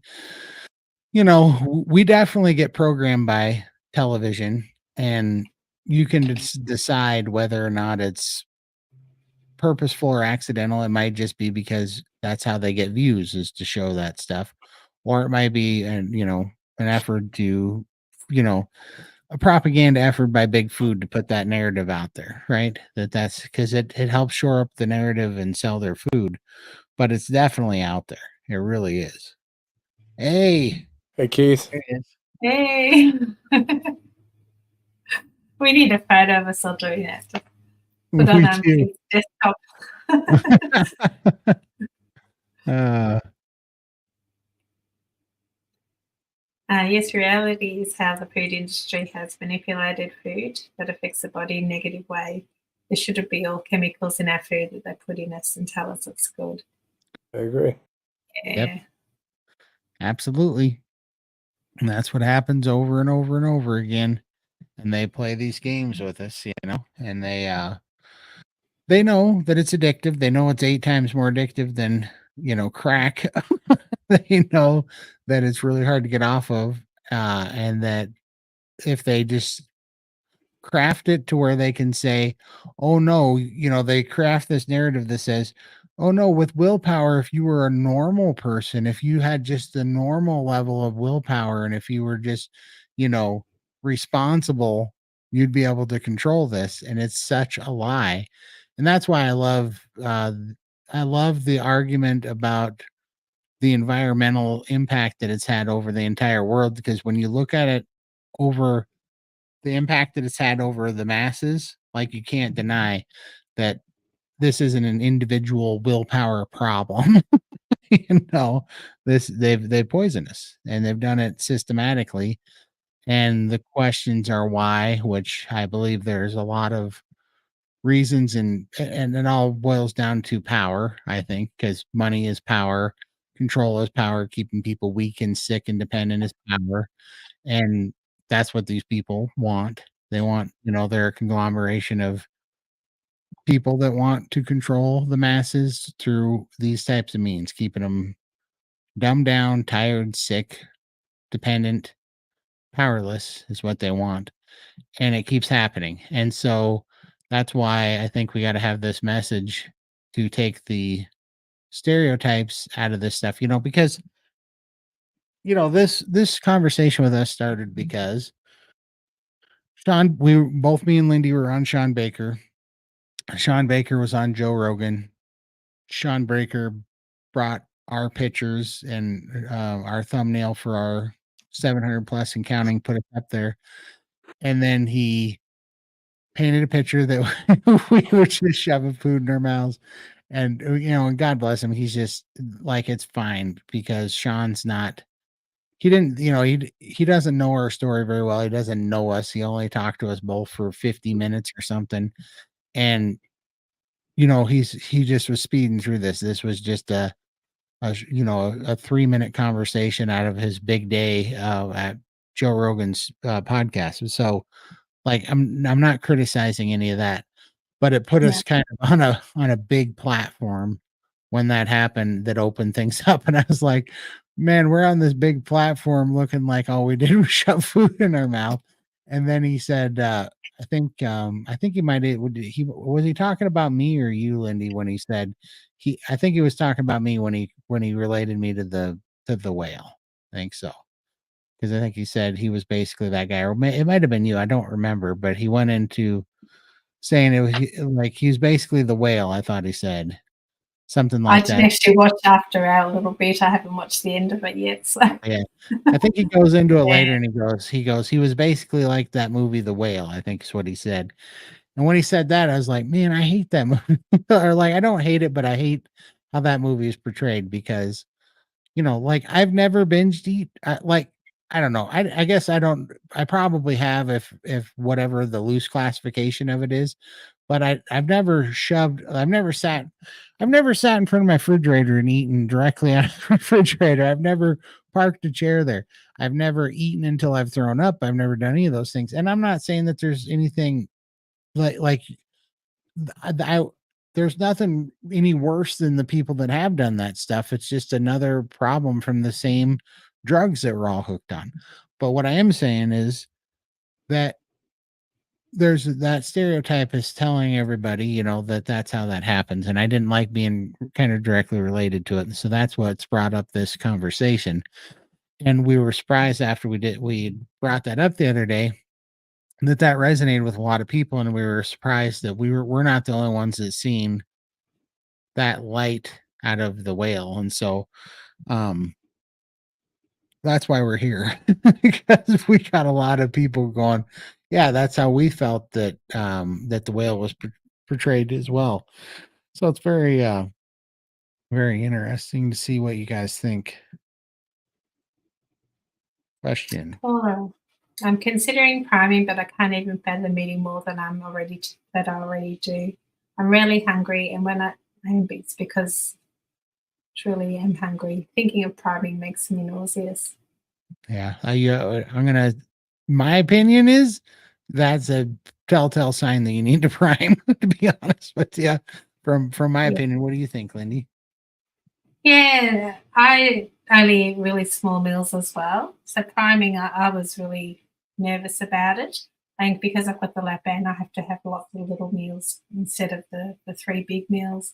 Um, and I found, yeah, I didn't have the appetite, but after day 3 of priming, I became really hungry. And it's just like my body was just wanting more and more and more. And it did help a lot. And it's also when I started having the butter and my hair stopped falling out. So obviously I was very malnourished still because I wasn't eating enough. And my weight had stalled as well. And that started to drop as well after priming. So I definitely feel that priming is a good thing just to reset your hormones and to try and push through it, not till you get sick, but until you sort of, try and eat smaller meals regularly throughout the day for that period of time. But definitely think, yeah, you need to prime for sure. Yeah, I'm not looking forward to it, but I think it might be time for me to start priming too. I think you Yeah. should. I Yeah.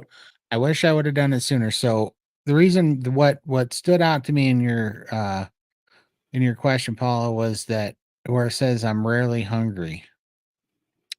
Yeah, that's me. That's what stood out to me because so for the first 9 months I did OMAD.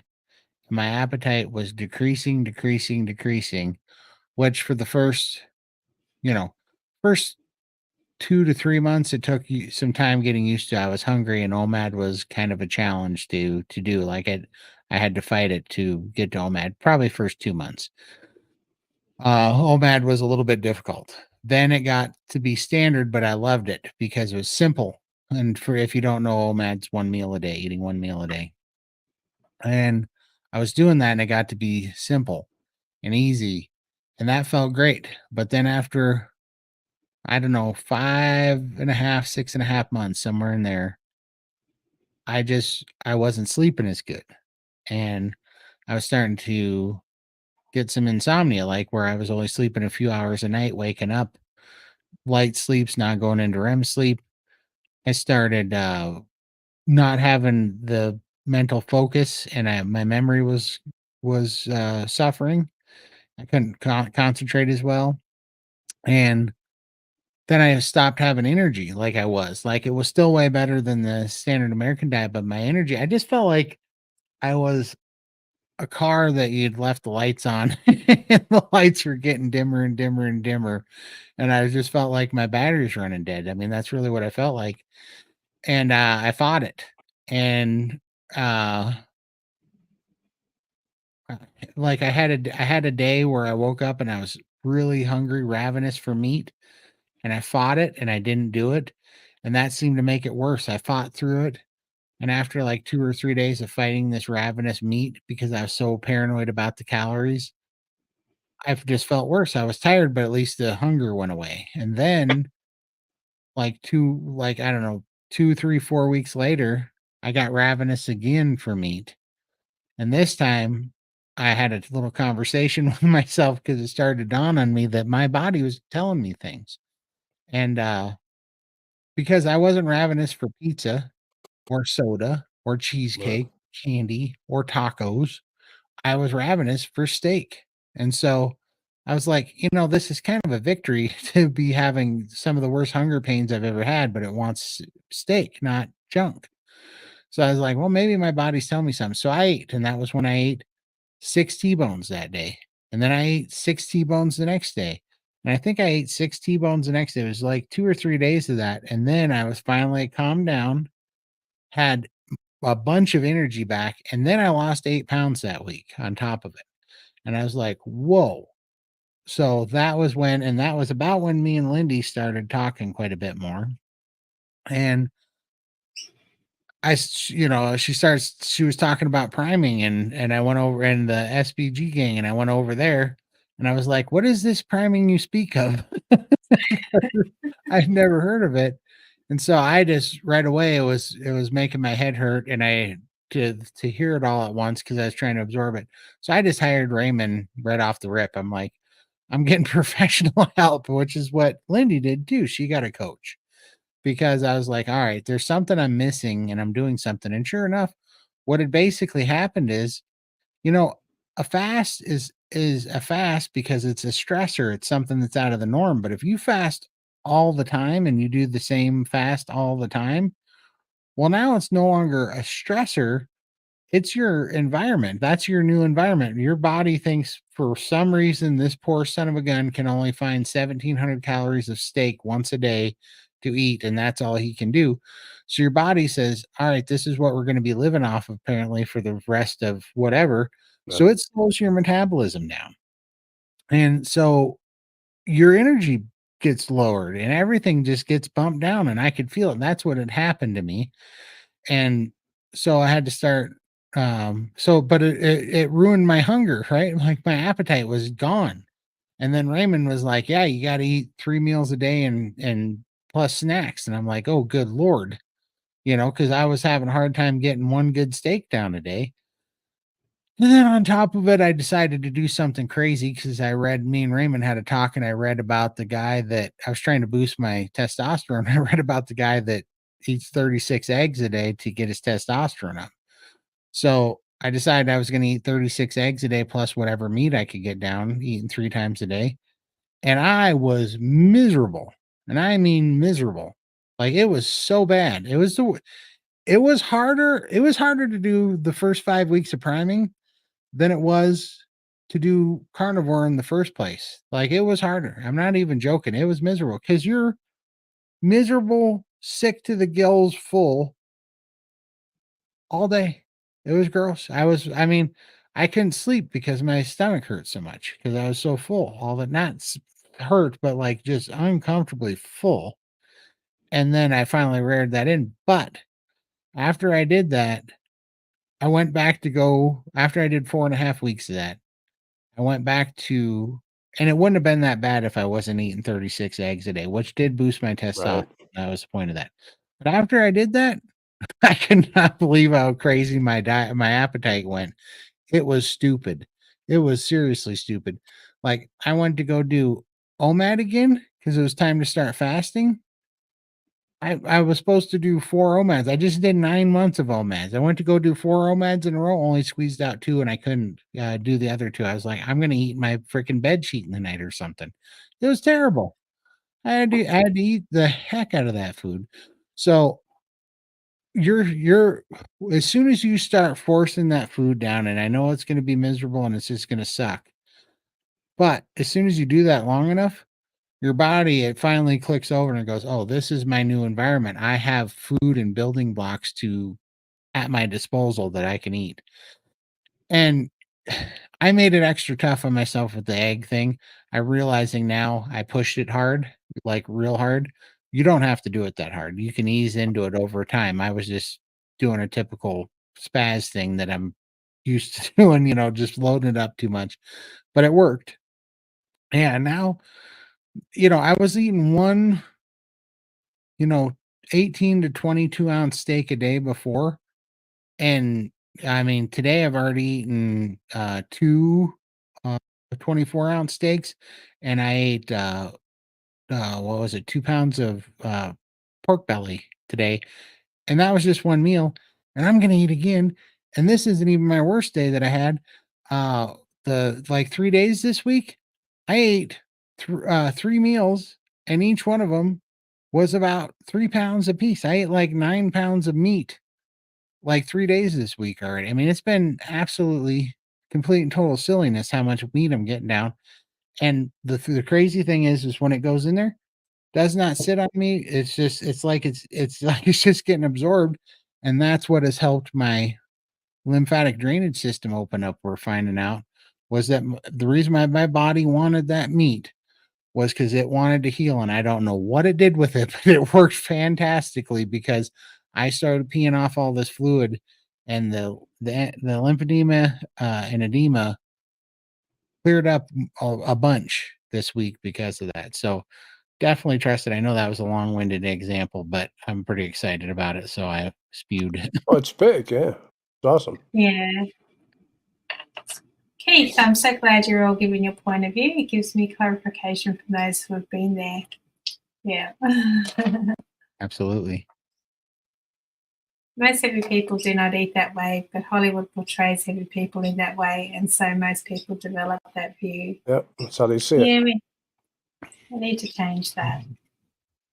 Yeah, we gotta do our part to shine a light on that, because it's not going to help people. I mean, if that's what people that are stuck and already withdrawing and kind of hiding back and not wanting to be seen, how are they going to step out if they think we all just think they're, you know, I don't know, some sort of monster in the corner, eating two pizzas and throwing up on themselves every 5 minutes, like and I mean, not to say, I know that there's people that have real problem with binge eating, and we got to help everybody. Like, Right. you shouldn't be in the shadows either, but it's not, we shouldn't be judging anybody like that. We just got to get everybody the help they need, because this stuff is so addictive. We have to realize the enemy is the food. Mm.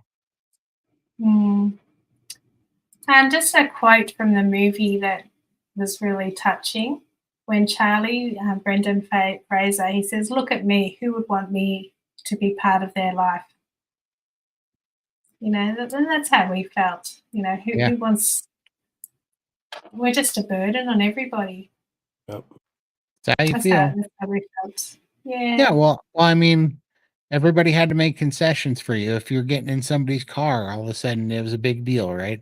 If you're in somebody's house, if you're going out to eat with somebody, they had to sit where you could fit. So you just always felt like everybody was revolving around you, and you hated it, because you end up being the center of attention, and that's the last thing you want to be. You don't want to Right. you want to be a fly on the wall, but you end up being the Yep. center of attention, because everything has to be like structured around, you know, structured around being able to fit you in. You know what I mean? Yeah. It's sad. Sandra, I don't think Sean Baker could even imagine how you could get to those weights. No conception at all, as I couldn't have till I found you guys. And I used to watch my 600-pound life, depressing to see. For sure. Yeah, we didn't plan for it. And when you don't think you're ever going to get to that weight, and then suddenly one day you wake up and it's like, oh God. And then you try and pedal backwards and try and get out of that, and you just feel so lost and helpless. Absolutely. And just give up, because it's difficult to turn back. It is. Way to go, Michael. Keith. My only time I am hungry is at 2 a.m. The rest of the time I just to get the calories in, since there is no hunger. Dr. Bright says to take butter to bed if you're feeling hungry, or if you're feeling stressed or can't sleep. A couple of butter cubes. That'll help reduce the stress, suppress the hunger, get a few extra calories in maybe. Yeah. Do butter have calories? That would be good. I was only eating OMAD but wasn't losing weight until I ate more meat and fat, and then I began losing. Yeah, I had that experience with OMAD as well. I just naturally gravitated to OMAD, and I was doing really well on it, and then suddenly everything stopped. I stalled, and having to eat a little bit more was difficult. But then as soon as I started eating more, the weight started to fall off again. Yep. Absolutely. I couldn't agree more. Just lately, I've been eating larger size meals on my eating days. Are any of you doing the same? Absolutely. Yeah. You should see my meat bill this month. I'm going to have to get another job. Holy crap. You need to follow our WhatsApp, Keith, and have a look at all his meals. He's got a beautiful chopping board with all the different meats on his plate. Well, Michael or I are sitting there going, yeah, where's our invite? Definitely enough to feed all of us. For sure. I've been going at it hard. How long do you do priming? It's generally 2 weeks of priming. I think the first week is 3 meals plus snacks, and the second week is just 3 meals.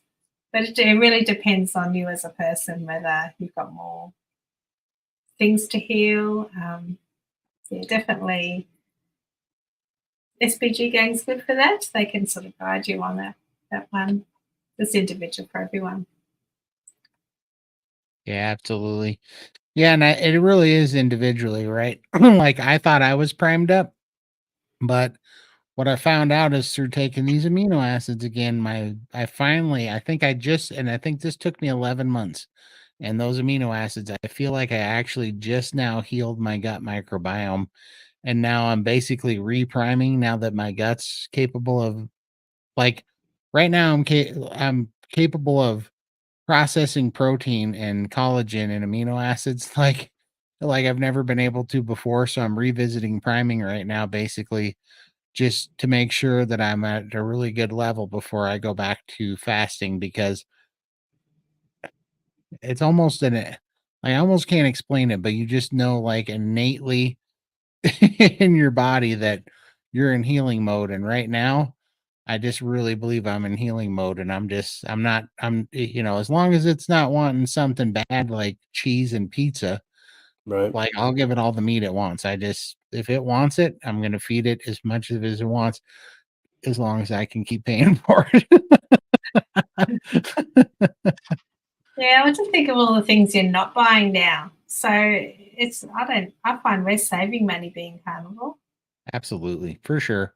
For sure. Yeah. I mean, it just shocked me, right? Because I ate 2 Costco strip loin roasts this week, and usually one of those will last me like 2 weeks, and I ate 2 this week and had to go buy some pork or buy some T-bones. It's crazy.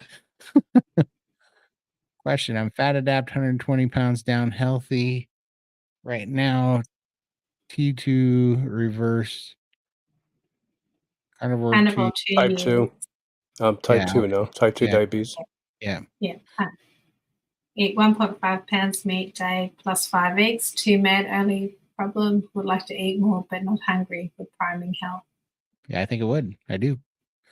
I think it absolutely would. That's the funny thing, is we are so programmed to think that we should fight hunger. And I just don't think it's a thing. I mean, and really, when you think about that, why should it be a thing? Why should it be a thing to fight hunger? Our bodies are so well regulated that if we're healthy and it's running at, if we're healthy and our body's running, perfectly healthy, and our hormones are balanced and we're given it good building blocks, if it's calling for food, you either are messing around with sugar. This is just my opinion, but you're either messing around with sugar that are causing something that's causing cravings, or, which also dairy, which now makes a lot of sense to me. Dairy does that to me too. Dairy's like the other sugar, in my opinion, because whatever's going on with dairy, it's just like they say, it's for, it's for growing full human beings and growing 400-pound cows, like dairy's built to make you hungry and eat a lot of things that are going to put some extra weight on you and extra fat, because dairy is, milk is for growing little babies into full human beings and full, big cows. So whatever that does, for whatever reason, that seems to add a lot of weight to people. It's definitely one of the foods that'll stall me and make me eat more. Yep. But if I stay away from sugar and I stay away from dairy, then the cues that I get from my body are really, really accurate. And when it's asking for meat, it's because it needs the meat, It's fixing something, it's repairing some kind of tissue. And then when I get enough, I don't want to eat. Like, I want to fast. I want to fast. And you want to do that. Like, you can tell when your body gets into that mode, because all of a sudden it feels good to fast. It feels good to let your gut enzymes reconstitute and your gut bacteria gets better. You just feel like it's like a cleansing, healing day. It just feels great. You sleep really good. You wake up, have really clean, awesome energy. So, yeah, if you're hungry, unless it's a craving, that's the only thing that I ever have to figure out. I always have to make sure I'm not having a craving and it's a true hunger signal. But if it's a hunger signal and you're craving meat, I think you should always eat as much of it as you need to. Mm. You're also eating 2 meals a day. So it sounds like you're having the same thing every day. And what happens is your body gets used to that pattern. So it expects those 2 meals at the same time every day. Slows down your metabolism. You may find you're stalling. So it's good to trick your body, change things up, maybe throw in 1 meal a day here or 3 meals another day, and just switch it around. And that keeps your body guessing. So your body's not going to adjust to that pattern. But I did find that priming after day, it took me a while, 3 days, and then on the day 3, my hunger ramped up a lot. And that's when I started to feel the benefits of the healing with my hair loss stopping and, just feeling a lot better, sleeping much better as well. So, it's easy to go into those patterns because you do lose that hunger, but you need to switch it up. Absolutely. For sure. Yeah. Part of the reason why I stalled out was because I'd been doing the same OMAD thing for 9 months, Yeah. Amazing that the steak and butter gang figured it out. Hey, absolutely. Raymond's a mad scientist. He is, and we're all his guinea pigs at the moment. We are. We're right now. We're all his amino acid guinea pigs, but God bless him, it's working. So, yeah, enjoying it. Yes, good job. Do you lift weights at all? Heavy weights? You had said you felt like you gained muscle mass. No, the heaviest weight I've lifted is all this meat to my mouth and my butt off the floor when I'm playing with the dog. No, right now I'm not lifting weights. I'm looking forward to lifting weights, and I'm dang sure going to lift weights. And I'm doing like a little bit of resistance bands because I'm trying to get into shape. I'm trying to strengthen my ligaments and my my joints so that when I do start lifting weights. But I came from a big weight, as we all did here. I came from 700 pounds, and I came from having atrophy for 2 years of being kind of super stuck in a chair, immobile. So I'm trying not to do the typical me thing, which is to go off the deep end and do something really extreme. And I'm trying to really embrace slow, consistent gains so that I can stay consistent and just incorporate new lifestyle changes in one piece at a time. So I have not done it yet. I'm not planning on doing it until I lose about another 80 pounds, and then I'm going to take on weights. But it's going to be when I feel that I'm not going to hurt something. I was jump roping the other day, and I ended up dimping around on an ankle for about 4 days. Yeah, so I'm not gonna, I was trying to work out some fluid out of my calves, so I decided to jump rope. My body said, "Nope." How about you guys? You guys pumping the iron? No, I'd like to. Maybe in the new year, try and figure out what I can do. I've heard a lot about these resistance bands, but I need to find someone that can sort of teach me. Like I went to Dr. Google as always, and there's so many different brands and things out there. Ones that hook on the door and X-Bar and all these different things, and it just gets too hard. So it would be good to try and find someone that can sort of help me with a little plan, because obviously I need to do things slowly as well. My body's kind of a bit broken after carrying all this weight around, so I need to take it slow. I've hurt myself a few times on the treadmill by overdoing it. So, just got to stay slow and steady. But I'm wanting to do this stuff now, so definitely want to give it a go. Michael? I don't recommend the ones that go on the door for resistant bands. No. I almost lost an eye from one of those. Yep. I probably still had the black and blue mark on my forehead from it, but no, I do that. I just do, maybe if I'm feeling good, I'll do a little bit of, I got some dumbbells that I'll like hold in my hand, and I'll do like a shadow boxing or something to them just to move a little bit. But eventually when I start getting better, I'll start using more weight. Absolutely. Oh, how long do you do the priming process, months? Well, you usually do for 2 weeks, and I know Raymond does it once a year. So just prime for two 2 or 3 weeks, whatever he feels, and then just goes into the fasting and normal process for the rest of the time. But also So that varies, right?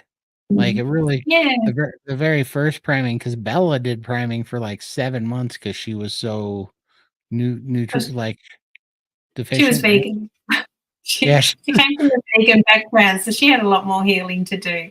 So it took her a lot longer, and that's why I said before it's an individual thing, and that's why if you go into the group, they can tell you the symptoms to look for. Like if you're tired, feeling lethargic, then you need to keep priming until you get rid of all those symptoms. So yeah, it's an individual thing. We can't really give you a figure, yeah. just like me and like, how much meat should I have? They couldn't tell me. It's like everybody's different. Right. It's not one size fits all. Yeah, and all I can tell you is that when you stop, like, I don't know where you're at on your or your carnivore journey, but if you're free from cravings, right? If you've gotten rid of the sugar cravings and the carbohydrate cravings and all that stuff, and you're into that spot where you can really trust and listen to your body, man, I think you almost can't go wrong. I find that man, I'm surprised every time because my brain goes, don't eat more food, and then my body says, okay, we have to eat the meat today, and I finally started listening to it. Man, every time that I do that, something pretty awesome happens every time that I do it, and I'm just like, why don't I do this all the time? This is why I'm just like, I had to have that talk with myself where I was like, look, you restricted food for 26 years and it didn't work. You got to 700 pounds. So do this, trust this process, try it. You got nothing to lose, just feed your body the meat, and it's Yeah. working for sure.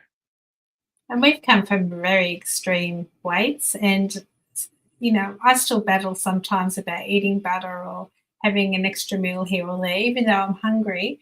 And I'm just thinking, oh, I shouldn't do that. And it's very hard to snap out of those old habits. I know whenever I do listen to my body and do what it asks, I always get benefits from it. Like, the scales start to move again, or yeah, I just feel awesome. But yeah, it's just fighting this mental battle, which is still with me every day. Mm. Absolutely. Trish, I've been on Carnivore about a week and feel awesome, but do have insomnia really bad now. Will that eventually go away? Yeah, so Yes. priming would be beneficial for you. Yeah, definitely. Yeah, I had insomnia real bad, and that's like one of the most common things. I was just listening to Dante Frigno talk about it the other day too. That was like, I'm finding out that one of the most common things amongst all carnivores is insomnia. And I suffered with it really, really bad. And so I'm just going to tell you what happened to me. I don't know what to think about it, honestly, because I did two things. I did priming. When I was doing priming, something innately when I was going through priming told me I wanted to quit chewing tobacco. So I did. I was just listening to my body. I did not want to chew tobacco anymore. I quit. I thought it was going to be hard. It wasn't. And that was like a 26-year habit. I was chewing a lot for a long time. I quit that. When I quit the chewing tobacco, got through priming, I sleep 6, 7, 8 hours now, all the way through, and I feel fantastic. And that is another miracle that's going on right now because when I started priming, I would sleep 2 hours. I would wake up, and if I woke up at night, I could not go back to sleep. I'd have to stay up 6, 7, 8 hours before I could fall asleep. So I was having to take naps in the day. It was screwing up my day because I was waking up just like a zombie, and I was just fighting the sleep thing. And now I don't do that. And when I go lay down, I'm going to sleep for, I bet, at least 6.5, 7 hours. And I will wake up and I will be wide awake with good energy. And that has been a true, true blessing breakthrough for me. So Yeah, pretty good. it's amazing. I'm super excited about it. Binging on junk food and alcohol drinks used to have the same effect on me. They helped me escape the reality of the hole I was digging for myself. Yeah. Absolutely. How And nice it, is it to have that freedom now? so good, but it's like we Mm. all got to give everybody a little bit of a break because we all just slip into this a little bit at a time. Something goes on, we don't understand it, we don't know how to fix it, we don't have healthy ways of treating things. So we do the unhealthy things and it seems like it's just small at the time, but man, it doesn't take long and it snowballs and now that's just your habit, your routine. That's just what you're doing. And then people are like, "Well, why didn't you do something? Why didn't you diet? Why didn't you try something?" It's like we did for our whole life and it never Right. worked. And you get to a point where you don't know what to do. How long can you just feel tired and starving and depressed and angry and suicidal and not cave? Like you don't know what the answer is, and that's what's so amazing about carnivore. And what makes me so mad is how close everybody on this channel, and I know a lot of you out in the audience, how close we all were to not being here anymore. And it was all a freaking lie because we were listening to the propaganda about meat's bad, eggs are bad, cholesterol's bad, red meat's bad. And it almost killed us believing that propaganda. It really, really, really did. That was the real problem. It stole our quality of life and it almost friggin' killed us. And that's why we take it so personal around here lately. Because it's such it's evil what's being spread out there. Yeah. Yeah, DC's a good dude. Did everyone have edema? If so, when did you notice it went down or completely gone away? Yeah, I had very bad edema in my whole body. I was just like the marshmallow man on steroids. Couldn't bend my fingers. My whole body was swollen. I still have very mild edema now, and I'm 2 years carnivore. But geez, what a difference! I don't have the pain that I used to have with it. Like couldn't touch my legs. I always had cellulitis in my calves. It's a terrible, terrible disease. Yeah, but much better for me. Yeah, I had edema for, I don't know, trying to think. I mean, I'm trying to think when my feet started to swell. That was the ankles and my feet were the first place I noticed it in the edema, but that was probably, I mean, quite honestly, when I was like, I think I was having swollen feet when I was like 12. I'm not even joking. Like, I remember Yeah, my socks cutting into my ankles, and leaving those rings, like Yeah. deep ones when I was like 12. So that's what was stupid. I thought that was fairly common.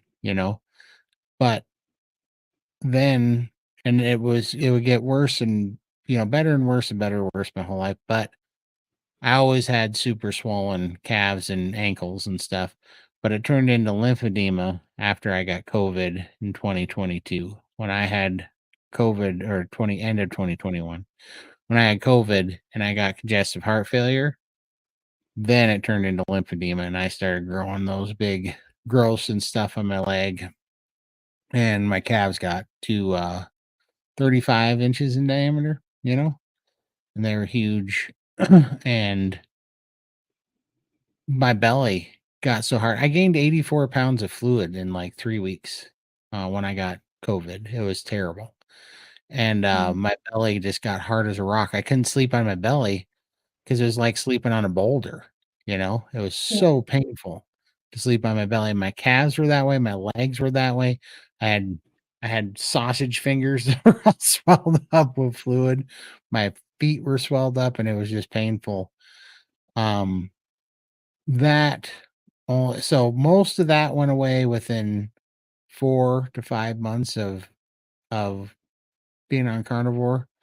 Most of it went away, like I'd say 3/4 of it or something. But it went back down to where it was just mostly in my legs, and that has persisted this whole time and been consistently a pain in the butt to deal with right now.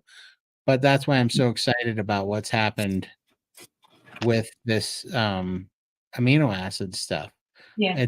It's a big deal to be peeing during the day, which sounds stupid. It's like, yeah, I'm peeing during the day, but it really is a big thing because if I can something in my lymphatic drainage system has started working better, because I've never been able to pee like this during the day, and now I'm doing it Like a regularly. racehorse. Peeing like a racehorse. Seriously, like big peas, big streams, many times a day, having to get up. It's a great, great thing, because and I've just noticed I drink a lot of water. I do. I drink 2.5 gallons a day. I'm just always thirsty. And yeah, I'm not putting weight on like I did the water weight. It's not sticking to me anymore. So I still have edema in my legs, and I have one lymphedema growth that's shrunk quite a bit that I'm thinking is going to go away here.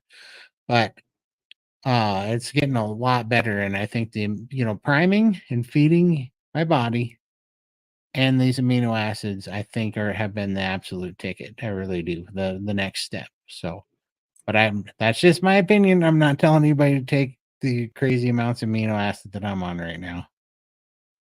How about you, Michael? I have the edema still. It's gone down a little bit in my feet, but my legs are my biggest problem. So I'm hoping. I got one leg that has gone down a little bit in a spot. So I'm hoping that as more weight comes off, I'll get more of this fluid out of me, and that'll be a big game changer for me. Yeah. But you're losing fluid in your joints because you're moving around a lot more now, Yeah. and not needing a stick anymore, which has been really good. So it's very positive. Yeah. Still use it though. I don't want to, twist my knees or something. But that time when I didn't even think about using it yet, it was really so that's really good, Michael. Better. It takes time. Yeah. Did anyone have skin dryness, toenail fungus, and/or skin tags? If so, did you? Yeah, you've got a few. Check. Yep. Check it out. Who wants to go first? Because I'm going to be a while on that one.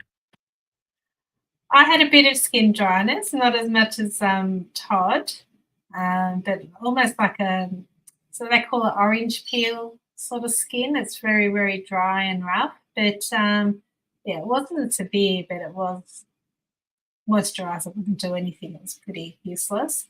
Toenail fungus, they're a bit discoloured, but I haven't had sort of serious issues. And skin tags, I've got a couple of weird ones. I'm hoping they're going to drop off, but they're nowhere near dropping off soon. I've got one on my knee, of all places. It's like not even in a fold or whatever. It's the most ugliest thing. Thankfully, I wear long skirts so nobody sees it, but I know it's there. So I'm hoping it does fall off one day.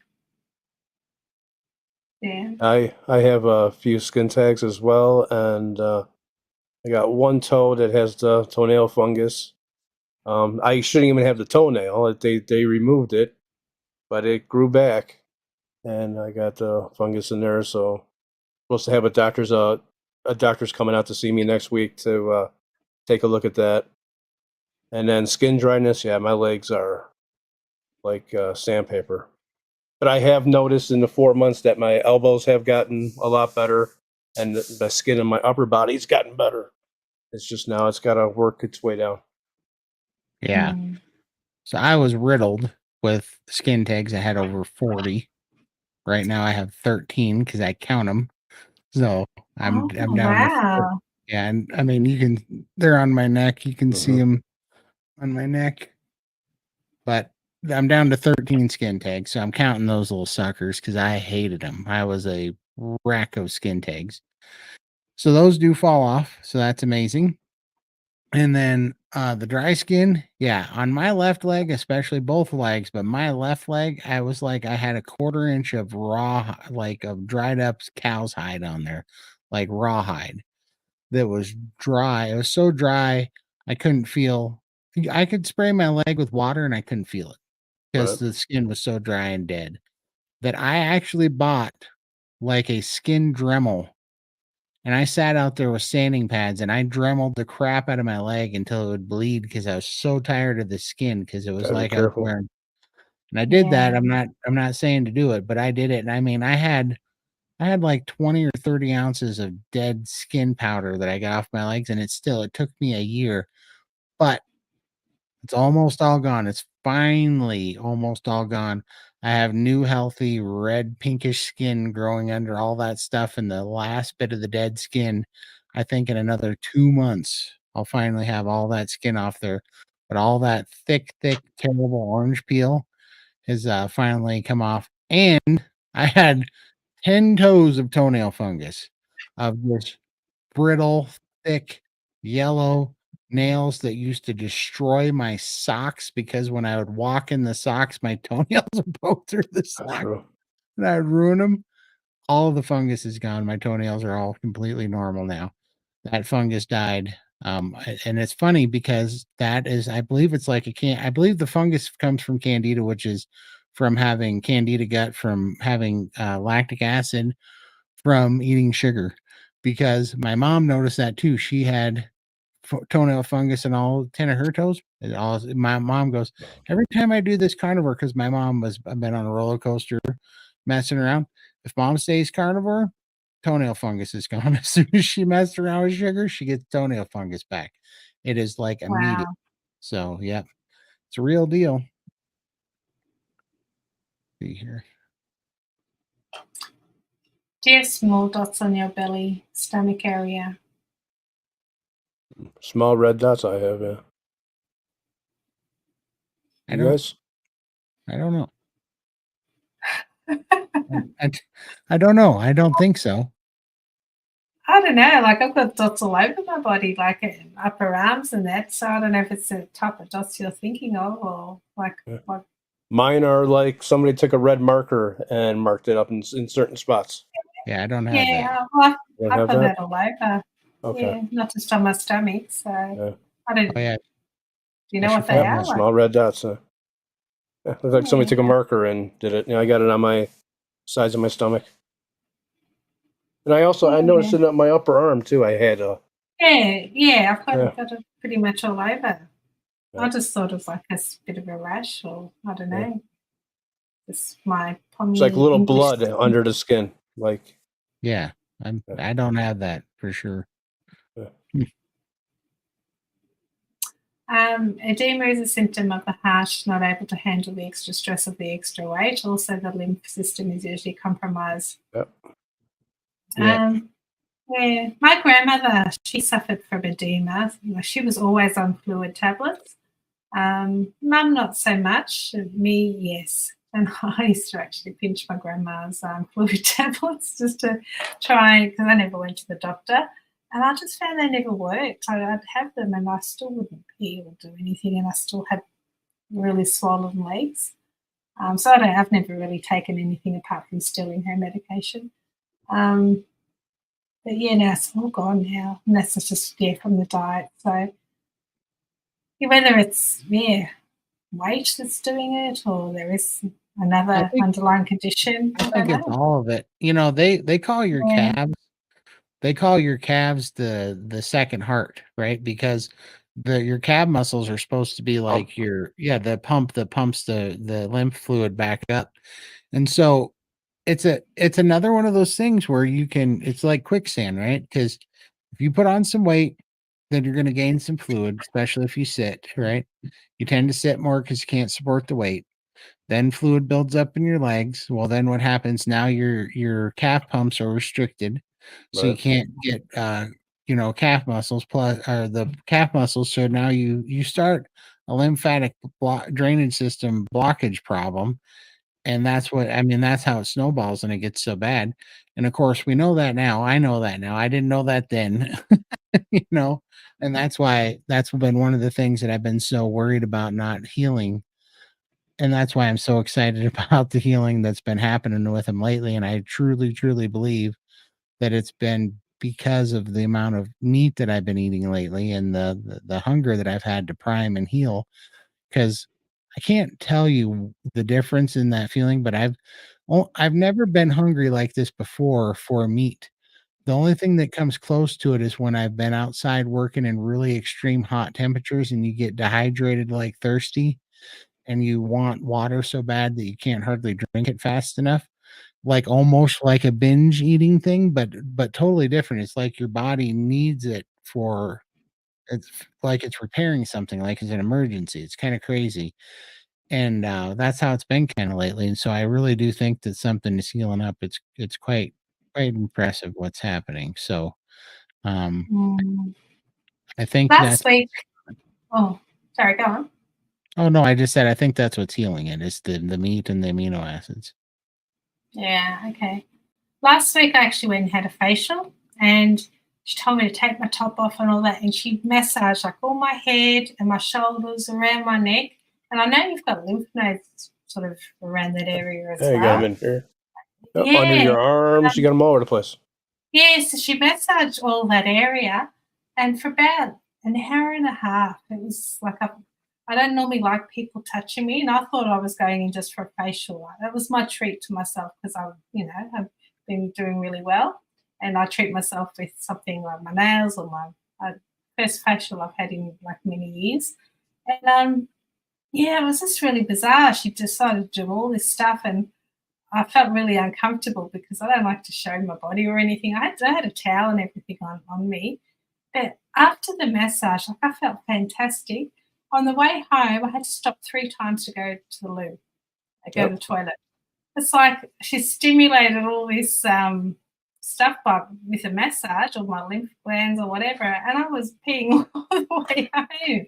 And now I'm sort of considering, like, as I said, I don't like people touching my body, but I'm thinking maybe this manual massaging, like Mm-hmm. lymphatic drainage thing, Yep. might be something that would be good for me. Like I just thought it was, you know, No, it works never wonders. thought much of it.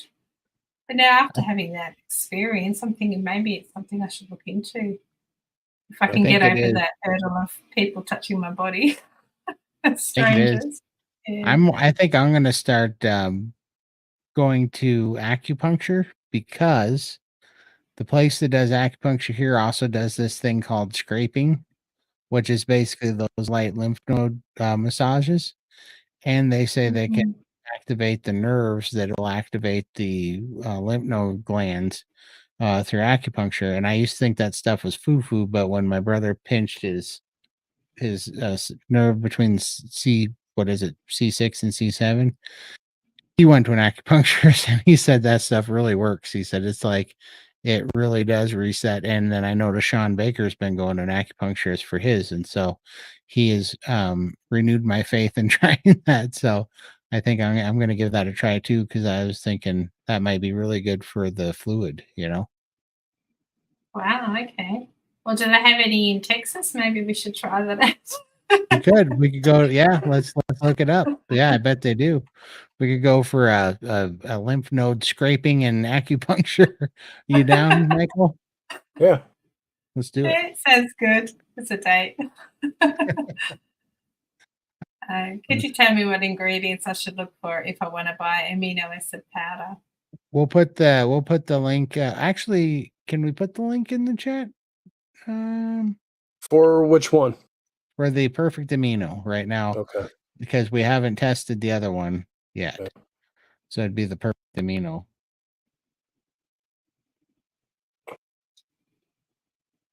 Let's see. All right. Oh, I'm butting in on people's conversations now. Howdy, howdy.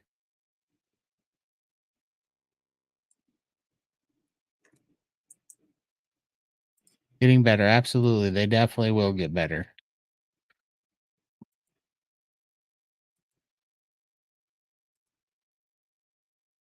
Yeah, absolutely. Okay. I've popped the link in the chat. Hopefully everyone gets it. Oh, so is Yeah, that's fine. yeah, Michael. There we go. Thank you very much. Absolutely. Great to hear from you. What's this, Terry? I don't know. Oh, the little red dots. Oh, the little red dots. Yeah, Yeah. okay. Okay, mine are not like really red. Mine are just like little bumps. So it might be different, my ones, what you're talking about. But I know my grandmother had the really, really red ones, looked like little blood spots or something. Mhm. Mine are not like that. Yeah. Yep, for sure. I'm not completely well yet. I need to head to bed. Nice chat. Thanks for doing this. So I hope you feel better soon. Absolutely. Thanks you for Mm. coming. Here we go.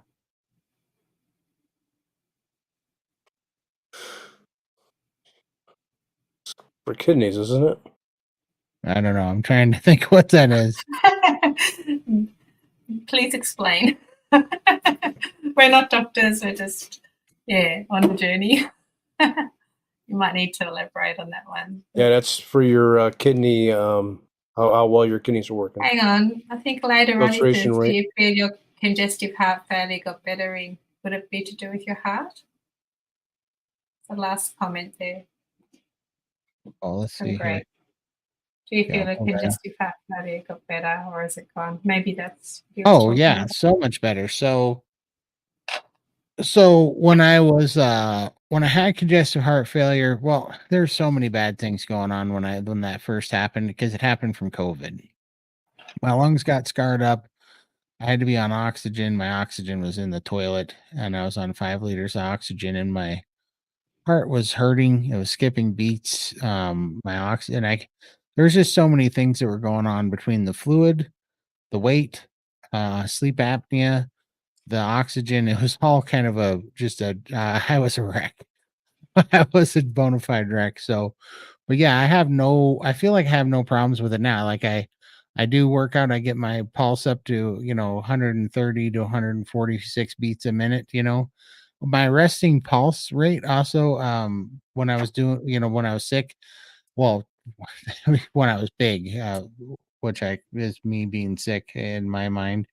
But my resting pulse was like between 98 to 106 beats a minute. Now it's between like 68 and 71 beats a minute, So my resting heart rate has come way down. My oxygen saturation's at 96%. So I haven't seen a doctor to see if my congestive heart failure, like they need to do another EKG and see what the numbers look like. I haven't done one of those yet. I just don't have any complications. I used to have I'd have arrhythmias, I'd have my heart skip beats when I was working out.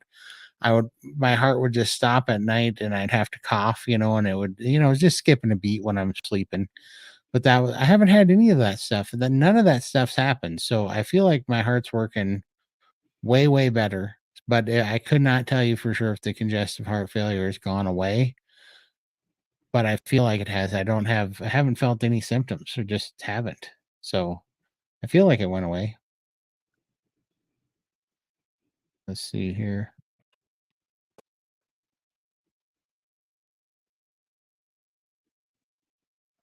Trying to figure out where I was. Uh Sorry. Oh, here we go. I'm back. Well, let's put some of these up there. Feel better soon. Yes, it was. It was amazing. And hopefully my daughters are not listening, but I bought them a voucher each for Christmas. So I loved it so much. So yeah, definitely going to do that more often. Absolutely. That's a good idea, Keith. If I wasn't feeding so crazy right now, I would join you. But I'm going to be definitely getting one meal in the morning for all the craziness. Because we got there's going to be like two SBG meetings, an SBG live, and a 700 plus live for us tomorrow. We're gonna be. I don't know. I think I'm going to join Keith for the fast, although I'll probably eat at night. Afterwards, I'll be work up There an you go. appetite for sure. My buddy who has AFib has had a bad edema and he's on restricted fluids. Got himself into trouble this week eating watermelon, not telling them, gained 2 kilos forward in one day. Hmm. Oh, yeah, it's not fun. It's awful. I actually don't drink a lot. I've got my bottle here and I should be sipping on it more often, but I forget to drink and I find I get dizzy because I'm dehydrated. So Yeah. I need to do a Todd and get a big bottle, but I carry this bottle around with me everywhere. It's actually soda water today, but I just forget to drink. Yeah. Well, That's kind of good too, like dry fast. And when I was fasting, so I did the priming and then I was into the fasting and I was on the skip days and everything was going fantastically. And then I started doing the dry fast too, which was fun. So I started dry fasting to make my body take fluid out of the fat cells because it was pushing them in there quicker. And that was going great. But then, yeah, the amino things have made my body seem to want to feed right now for the protein. EGFR is the score number from the blood. Oh, okay. Oh, I got you. I don't know. I had a crazy blood test about a year ago, and they didn't mention anything about kidney function. So I'll have to check it out. They didn't put it on my radar, but maybe they just assume I'm supposed to have bad kidney function. They told me I had edema from congestive heart failure, is what they told me. But I am, what's that company? Own Your Labs, right? Yep. Yeah, and so I'm going to be contacting them end of this month because I'm going to be doing my 1 year carnivore anniversary next month. Lindy is going to be doing her 2 year carnivore anniversary next month, and Emily's going to come on and she's doing her 3 year carnivore anniversary next month, and Michael is going to be doing his like 6 month, right? Yeah, about 6 months. Yeah. About 6 months. Yeah. So this will be fun. So we're gonna have a carniversary special. Covering all different things, huh? Yeah. And for that, I don't know that I'll get it in time. I kind of hope so, but I'm gonna try to get blood work done from Own Your Labs. If I can swing that, I'm gonna try to get blood work done. So I'm gonna get a whole panel. I want to see what my lipids and everything are, what my A1C is, and also I'll try this EGFR test, but mainly testosterone. I want to see if my testosterone came up. So I'm going to be getting a whole full blood panel to see if my heart's supposed to explode anytime soon or not, and see how things work. I don't know if they can tell you from a blood test if your congestive heart failure has gotten better or not, but I'm going to assume that for the blood pressure being so good and the resting heart rate and the oxygen, I'm going to assume those things I'll have to, well, not to mention being down like another 250 pounds should be helping quite a bit, How good would it be to get with Dr. Berry on here to go through our blood work? Wouldn't that be That'd be nice? fun. I wonder if we could do Yeah. that. We could try it. I don't know. Let's see. Let's I'll all try bet to it's great now. yeah, let's me, you, and Emily or something get our blood work, or me and you for sure, and see Yeah. if we can get them to come read it. Say, Doc, tell me what these mean. I just checked mine, my EGFR for my last blood test. 95. Is that Is in the that green good? poles? The range is 60 to 500, so I'm at 95. So I'm gonna say it's pretty good. Oh, okay, good. Yeah. I've went to the doctor with Dr. Berry's list, and she basically crossed half of the stuff on. You don't need this, you don't need that, including HbA1c. She refused to do that, which I was really peeved with. And then when I actually went to see the person who withdrew the blood, I said, look, can you please put HbA1c on the form? Oh, no, I need your doctor's permission to do that. So I was really pissed. Then when I went back in to get my results, she goes, oh, we need to do your HbA1c. And I'm like, I asked you to put that on there and you crossed it off. And then she's making me go for a second blood test because of it. I was so angry. They're buggers here, these doctors. I'm sorry, but I'm sure there's good ones out there, but my doctors have all been not very happy with them. Yeah. Okay. Then I'll have to go through my old blood test because I still have that in my computer because they emailed me a copy of it. I have to go back through that and take a look at it and see what it was because I'm sure it's on there then. Good night. Appreciate it, Paula. Yeah, it must be getting pretty late there now. Is it what, midnight for you? Or? Yeah, midnight for me. Yep, 11 for me. We're getting there. Yeah, man. Well, you guys came. Oh, here we go. We got a question. Has anyone cheated with a meal, a day of bad meals, then went back to carnivore? Or have you all been straight carnivore for 1 year and 2 years? I can I say think on my mother's grave and in front of God and everybody, I have not cheated since January 1st of 2023. So I'm coming up on a year. Have not missed a day. And this this isn't by willpower either. This what I'm telling you. I finally, because I went through 2 years of falling off the wagon on keto and keto and falling off. But man, this time when I broke through that wall of getting off the diet soda and everything, it made this so easy to stick to that I feel so good and I'm so free from those cravings that this is the first time. That's why I have a podcast out that I did it with Gomi. It was the Fat Guy Forum podcast, and he actually, I was told him I'm addicted to putting up these big numbers now, like these streaks of not falling off the wagon and big weight loss and stuff. And so he actually named it Todd's Big Numbers because I was telling him I was addicted to, having these consecutive days of not falling off the wagon because that was something I couldn't do before. So, well, I have cheated a few times. Last Christmas, I had a whole block of chocolate, and that almost killed me. I couldn't walk for about 3 days. Like the inflammation in my back just out of the blue. Yeah, so I can only think it was the chocolate because that's all I had that was off plan. And then we've had a few occasions where I've just decided to eat what everyone else was having, like a lasagna and maybe a couple of veggies here and there, and desserts. And to be honest, I didn't enjoy it. And the next day I was just like, I just want a steak. Give me a steak. I just was craving that steak. So yeah, and that's what I do nowadays. Like if we've got an occasion, I just sort of suss it out. I don't sort of think about it too much anymore. I'm just like I'll go on the day, like I'll eat before I go, and try and stick to carnivore as much as I can. If there isn't a lot of options, at least I'm full, so I'm not going to pig out or do anything really crazy.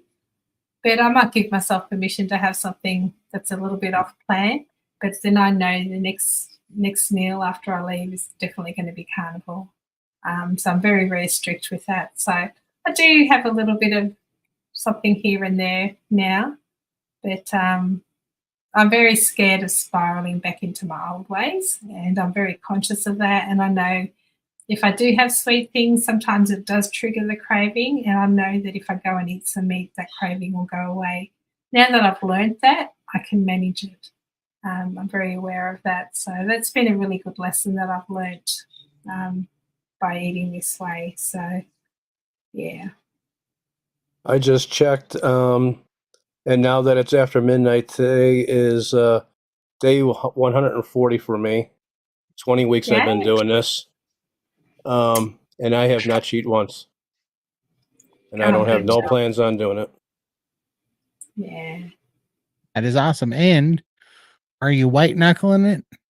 No, I'm not. No. You Nope. just got over the carb cravings, is all. Getting over that hump that I was for like 4 weeks. It took me to get through all that with how I felt. I had the breathing issues. I had the keto flu. But and I'm so glad I pushed through that. But once I pushed through that, smooth sailing since. So For sure. Mm. That's that awesome. I'm the only naughty one. And I never thought I'd feel like this to be losing weight and not starving myself, having cravings and thinking about ordering a pizza or thinking about eating something that I shouldn't be eating. It's like, I know I've said it so many times, it's like somebody ripped it out of my head and it's gone. That's that off switch that Lindy always talks about.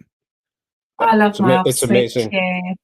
It's And like even now, I give permission to myself to eat something. And like it was my daughter's 21st last week, and I thought I'll have a cupcake.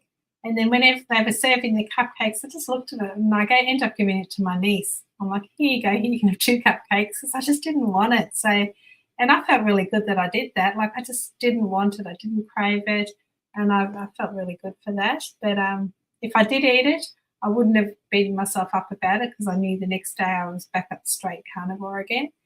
But the fact that I just didn't want it, even after allowing myself to have it, I'm so strong now, and I just love it. Absolutely. That's awesome. We'll definitely see you tomorrow, Keith.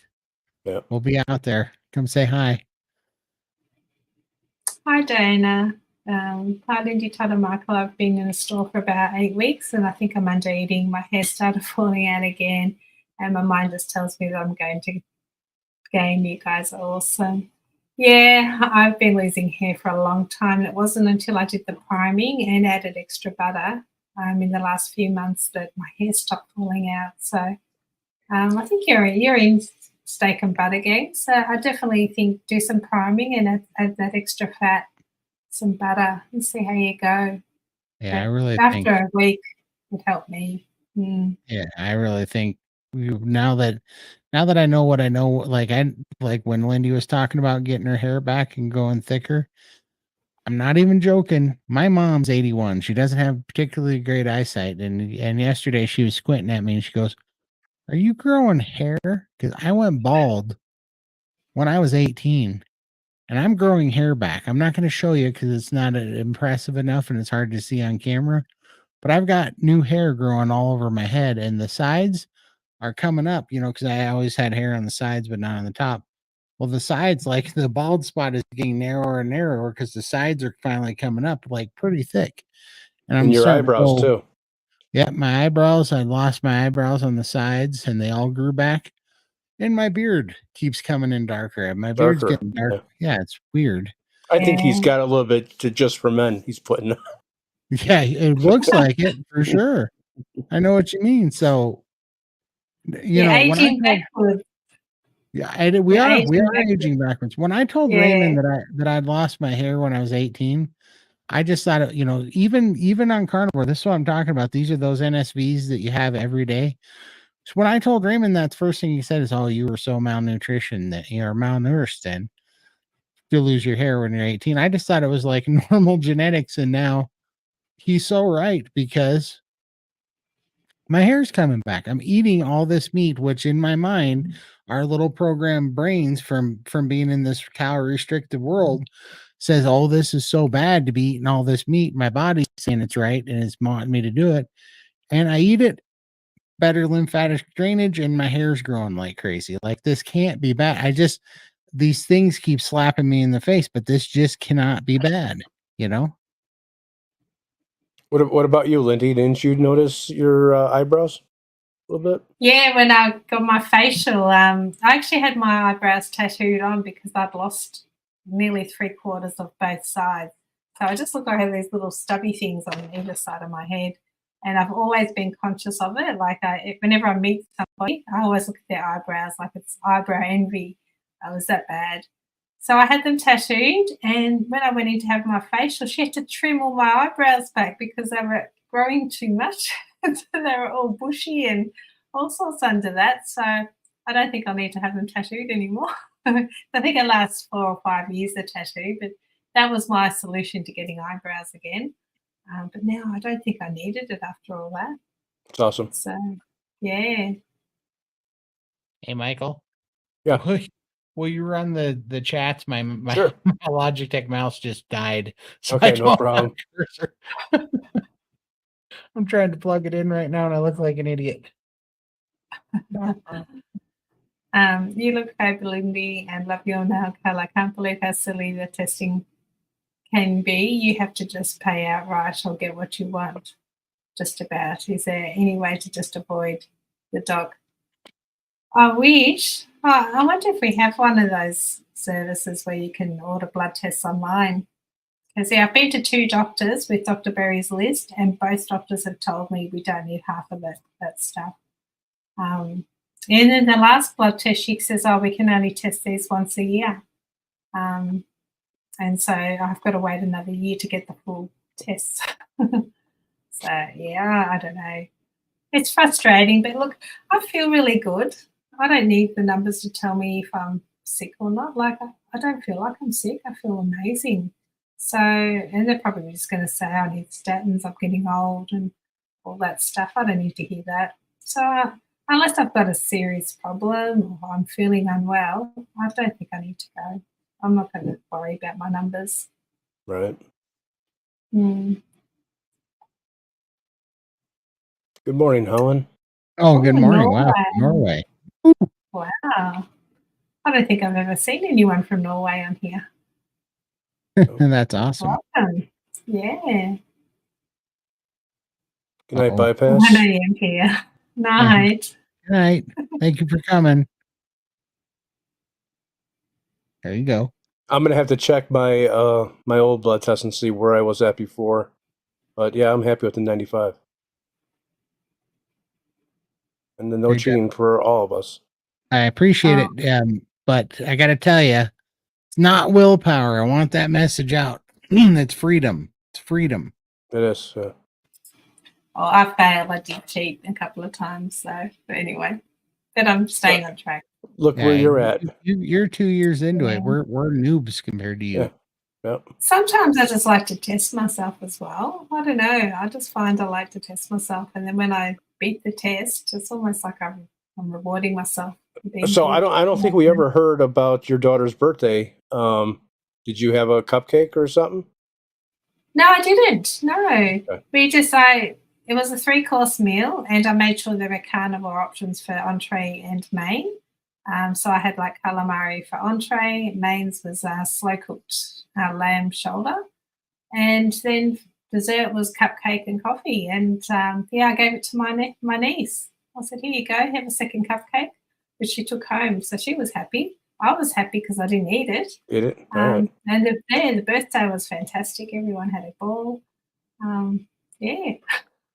That's awesome. That's good. Yeah. Is eating dairy or spices besides salt considered cheating? No. Yeah, it's really just up to you. Like what does it do for you? Like I can't do dairy because it stalls me. Or dairy increases my appetite, it stalls my progress, and it just it doesn't really do anything positive for me. I'll have it as a treat if I want it. It's not off my list.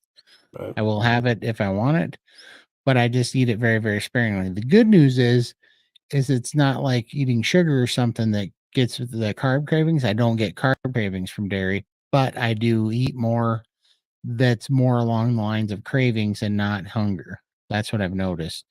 And then it definitely stalls me. So I just keep dairy off because I don't need it. The only time I really have dairy is my mom really I cook for my mom. She likes frittatas or quiches, but like crustless quiches, and she likes cheese in there. And when I'm making those, I'll have 1 or 2 pieces of that. But that's about the only time I have it, and it's not a big deal. But I just know it sets me back. The spices, I like the idea of getting rid of all the spices at first, and then adding them in one at a time to see how they do for you. But don't let it be if you got to have your spices and it doesn't make you crave sugar or carbs, then go ahead and have your spices, like especially the dry ones. They're not that big a deal. Like there's a argument to be made for the fresh herbs and spices that they could have oxalates in them, but and cause carb cravings. But the dry ones, I don't think it's that big a deal at all. Yeah. I think just be careful with the mixed spices, because sometimes they do put some nasty things in there, like sugars and things like that. So do read the labels still. Yeah. Sorry, Michael. Yeah. I use spices, dairy, milk. I don't drink no more. I do have a little bit of cheese every once in a while, but I always go with the ones with the lowest carbs. And most of the time, I think cheddar has like 0, or was it Swiss that has 0? One of those. That's mostly what I buy. Nice.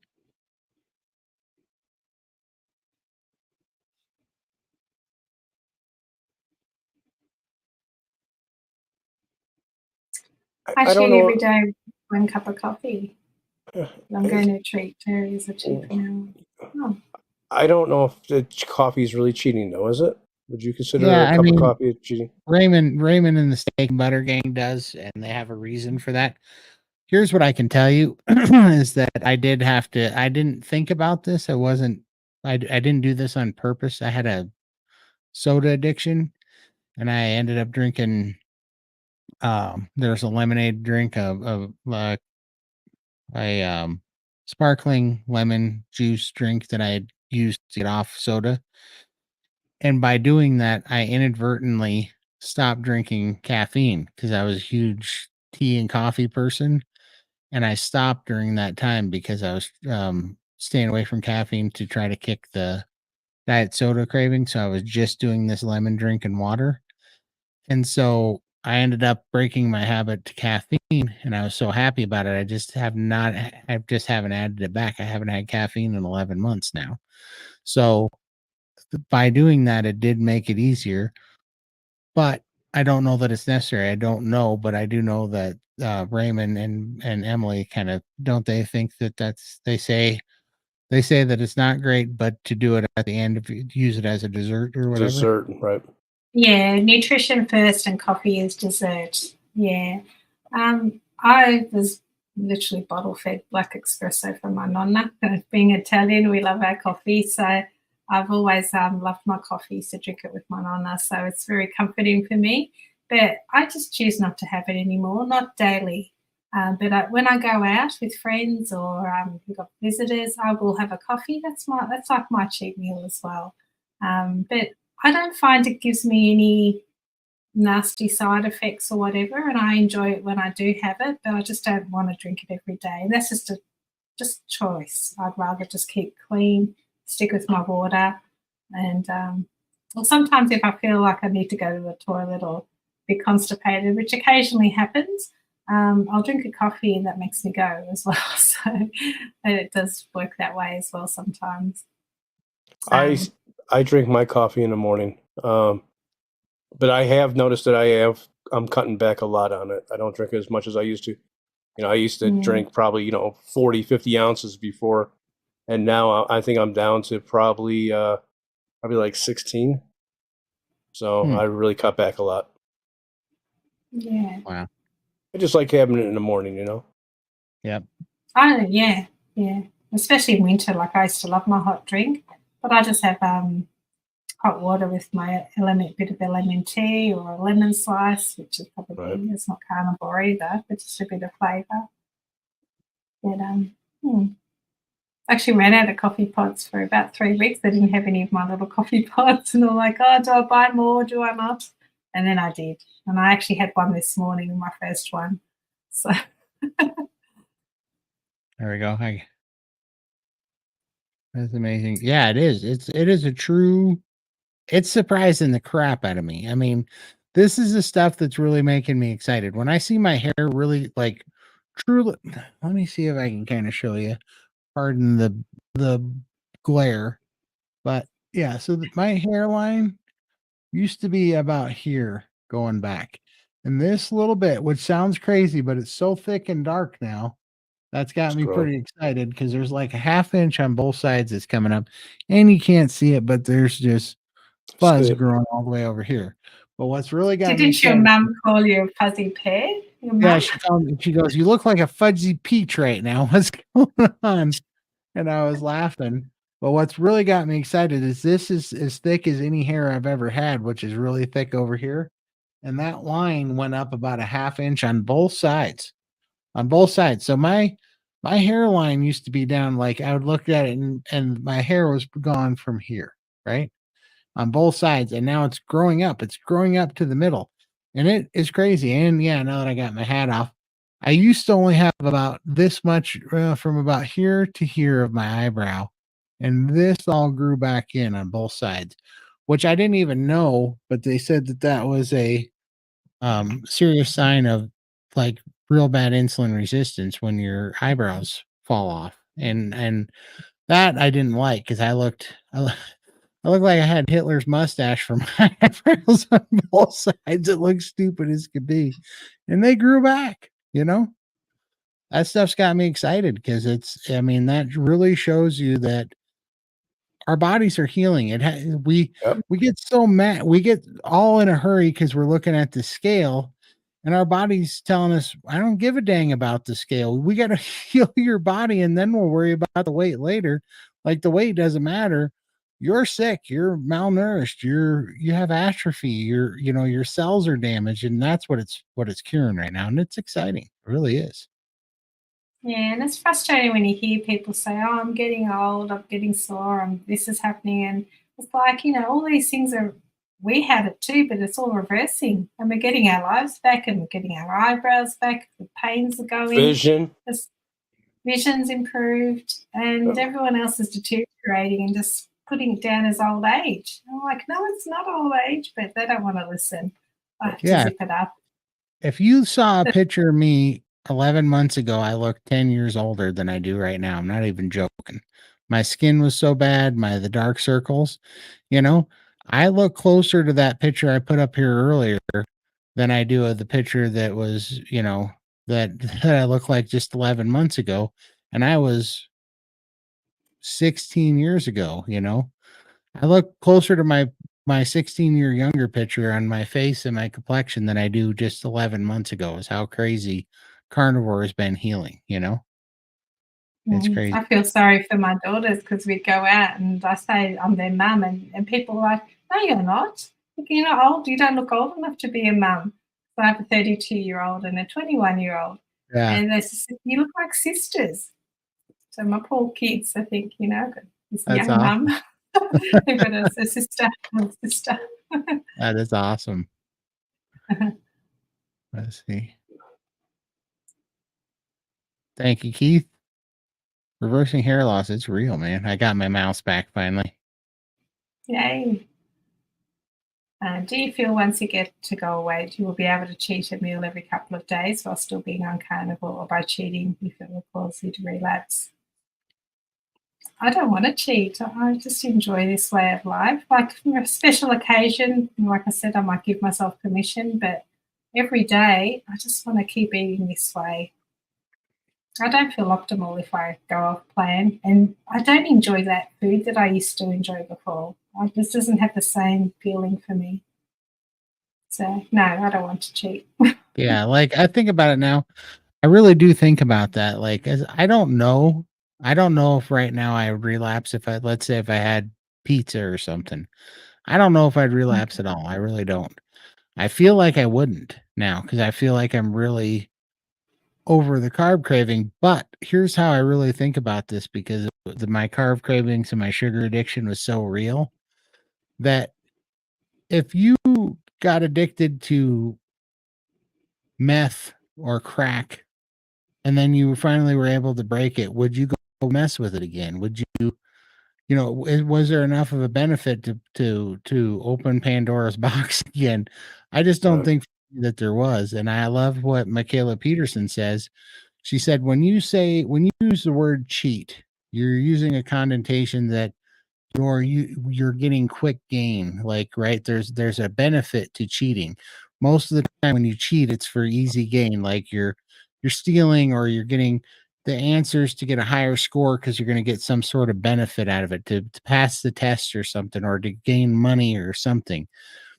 You gain nothing by, yeah, you get a little bit of a thrill, but then you get sick and you're messing with, your health. My new addiction is feeling like a superhero. My new addiction is eating beef and going, I cannot believe I feel this good. And I mean, I've got like smiling all the time. I got the carnivore glow. My life is back in my face. I'm just a happier person all around. So there's no pizza on the planet that's worth throwing that away from. I think I might be able to do those things, but I don't know that I want to. And I look at guys like Joe Rogan who talk about it, and he's like, dude, I don't like cheating because I feel like dog crap when I cheat. It's like, and it doesn't even taste good when I cheat anymore. So I just don't do it. I really think that our brains are so conditioned to think that stuff, the way we remembered it, was so good that we don't even realize that we were just believing a lie by a very addictive drug.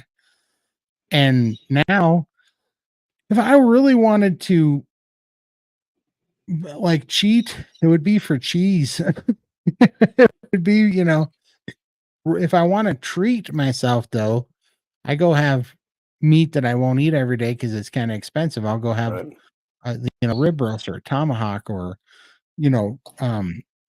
some expensive sushimi at a sushi restaurant or something.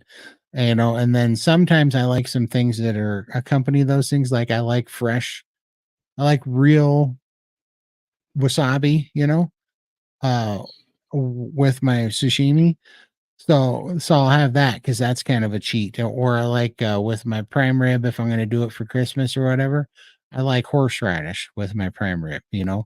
But so those are kind of a cheat, but like I'm willing to risk it because I don't have any bad side effects. Another thing that I really, really love is pickled jalapenos. And so that might be my idea of a cheat, but I don't call it a cheat because it's nothing. If it doesn't make me feel bad, if it doesn't stall me out, and if it doesn't make me crave carbs, I don't call it a cheat, because what's the downside to it? If it's not making you feel bad, if it's not keeping you from, if it's not making you crave carbs or have cravings, if it's not making you eat more and it's not making you like congested or have a oxalate dumping episode or have like a what do they call it? A histamine response.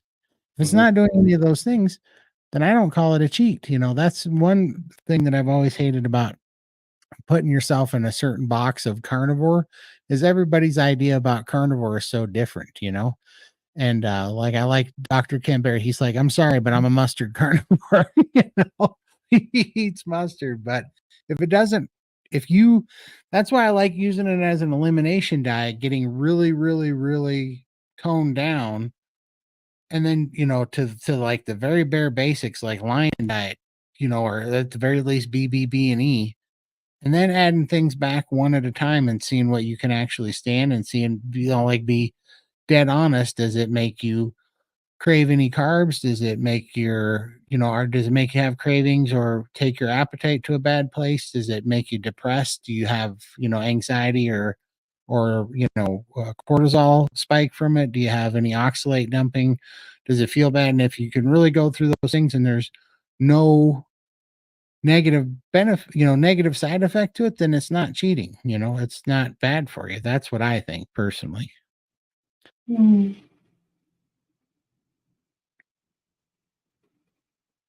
Let's see here. It does. That's so funny. Isn't it great? Isn't it new amazing stuff all the way along? Does it Doesn't get get any better? for sure. It's a bit. It is. Hi everyone, Lindy. I have computer consultations with Dr. Paul Mason from Low Carb Down Under. I'd love Dr. Paul Mason. Yeah, I wonder if he computer consultation says online. Huh, that's Yeah, awesome. you still might have to look into that. I'm not happy with my doctors. Actually, the one that was okay that I just had is moving on to a different place, which is going to be far away. So I have to find a new doctor anyway. So that will work out well. Hi from the UK, Lindy. Maybe a body blade to start your exercise journey, developed by physio to exercise muscles but not cause injury. Do you know what a body blade is? I have no idea. No. I don't know what that is either. We're gonna have to Google that. Dr. Google is my friend. Exactly. It's so frustrating to hear. I'm just getting old and I want to scream. It's a crappy diet. I know it is frustrating, especially loved ones who are sick, and you know that this can help relieve some of the symptoms that they're experiencing, but they just don't want to hear it, and that's heartbreaking. Absolutely. Mm.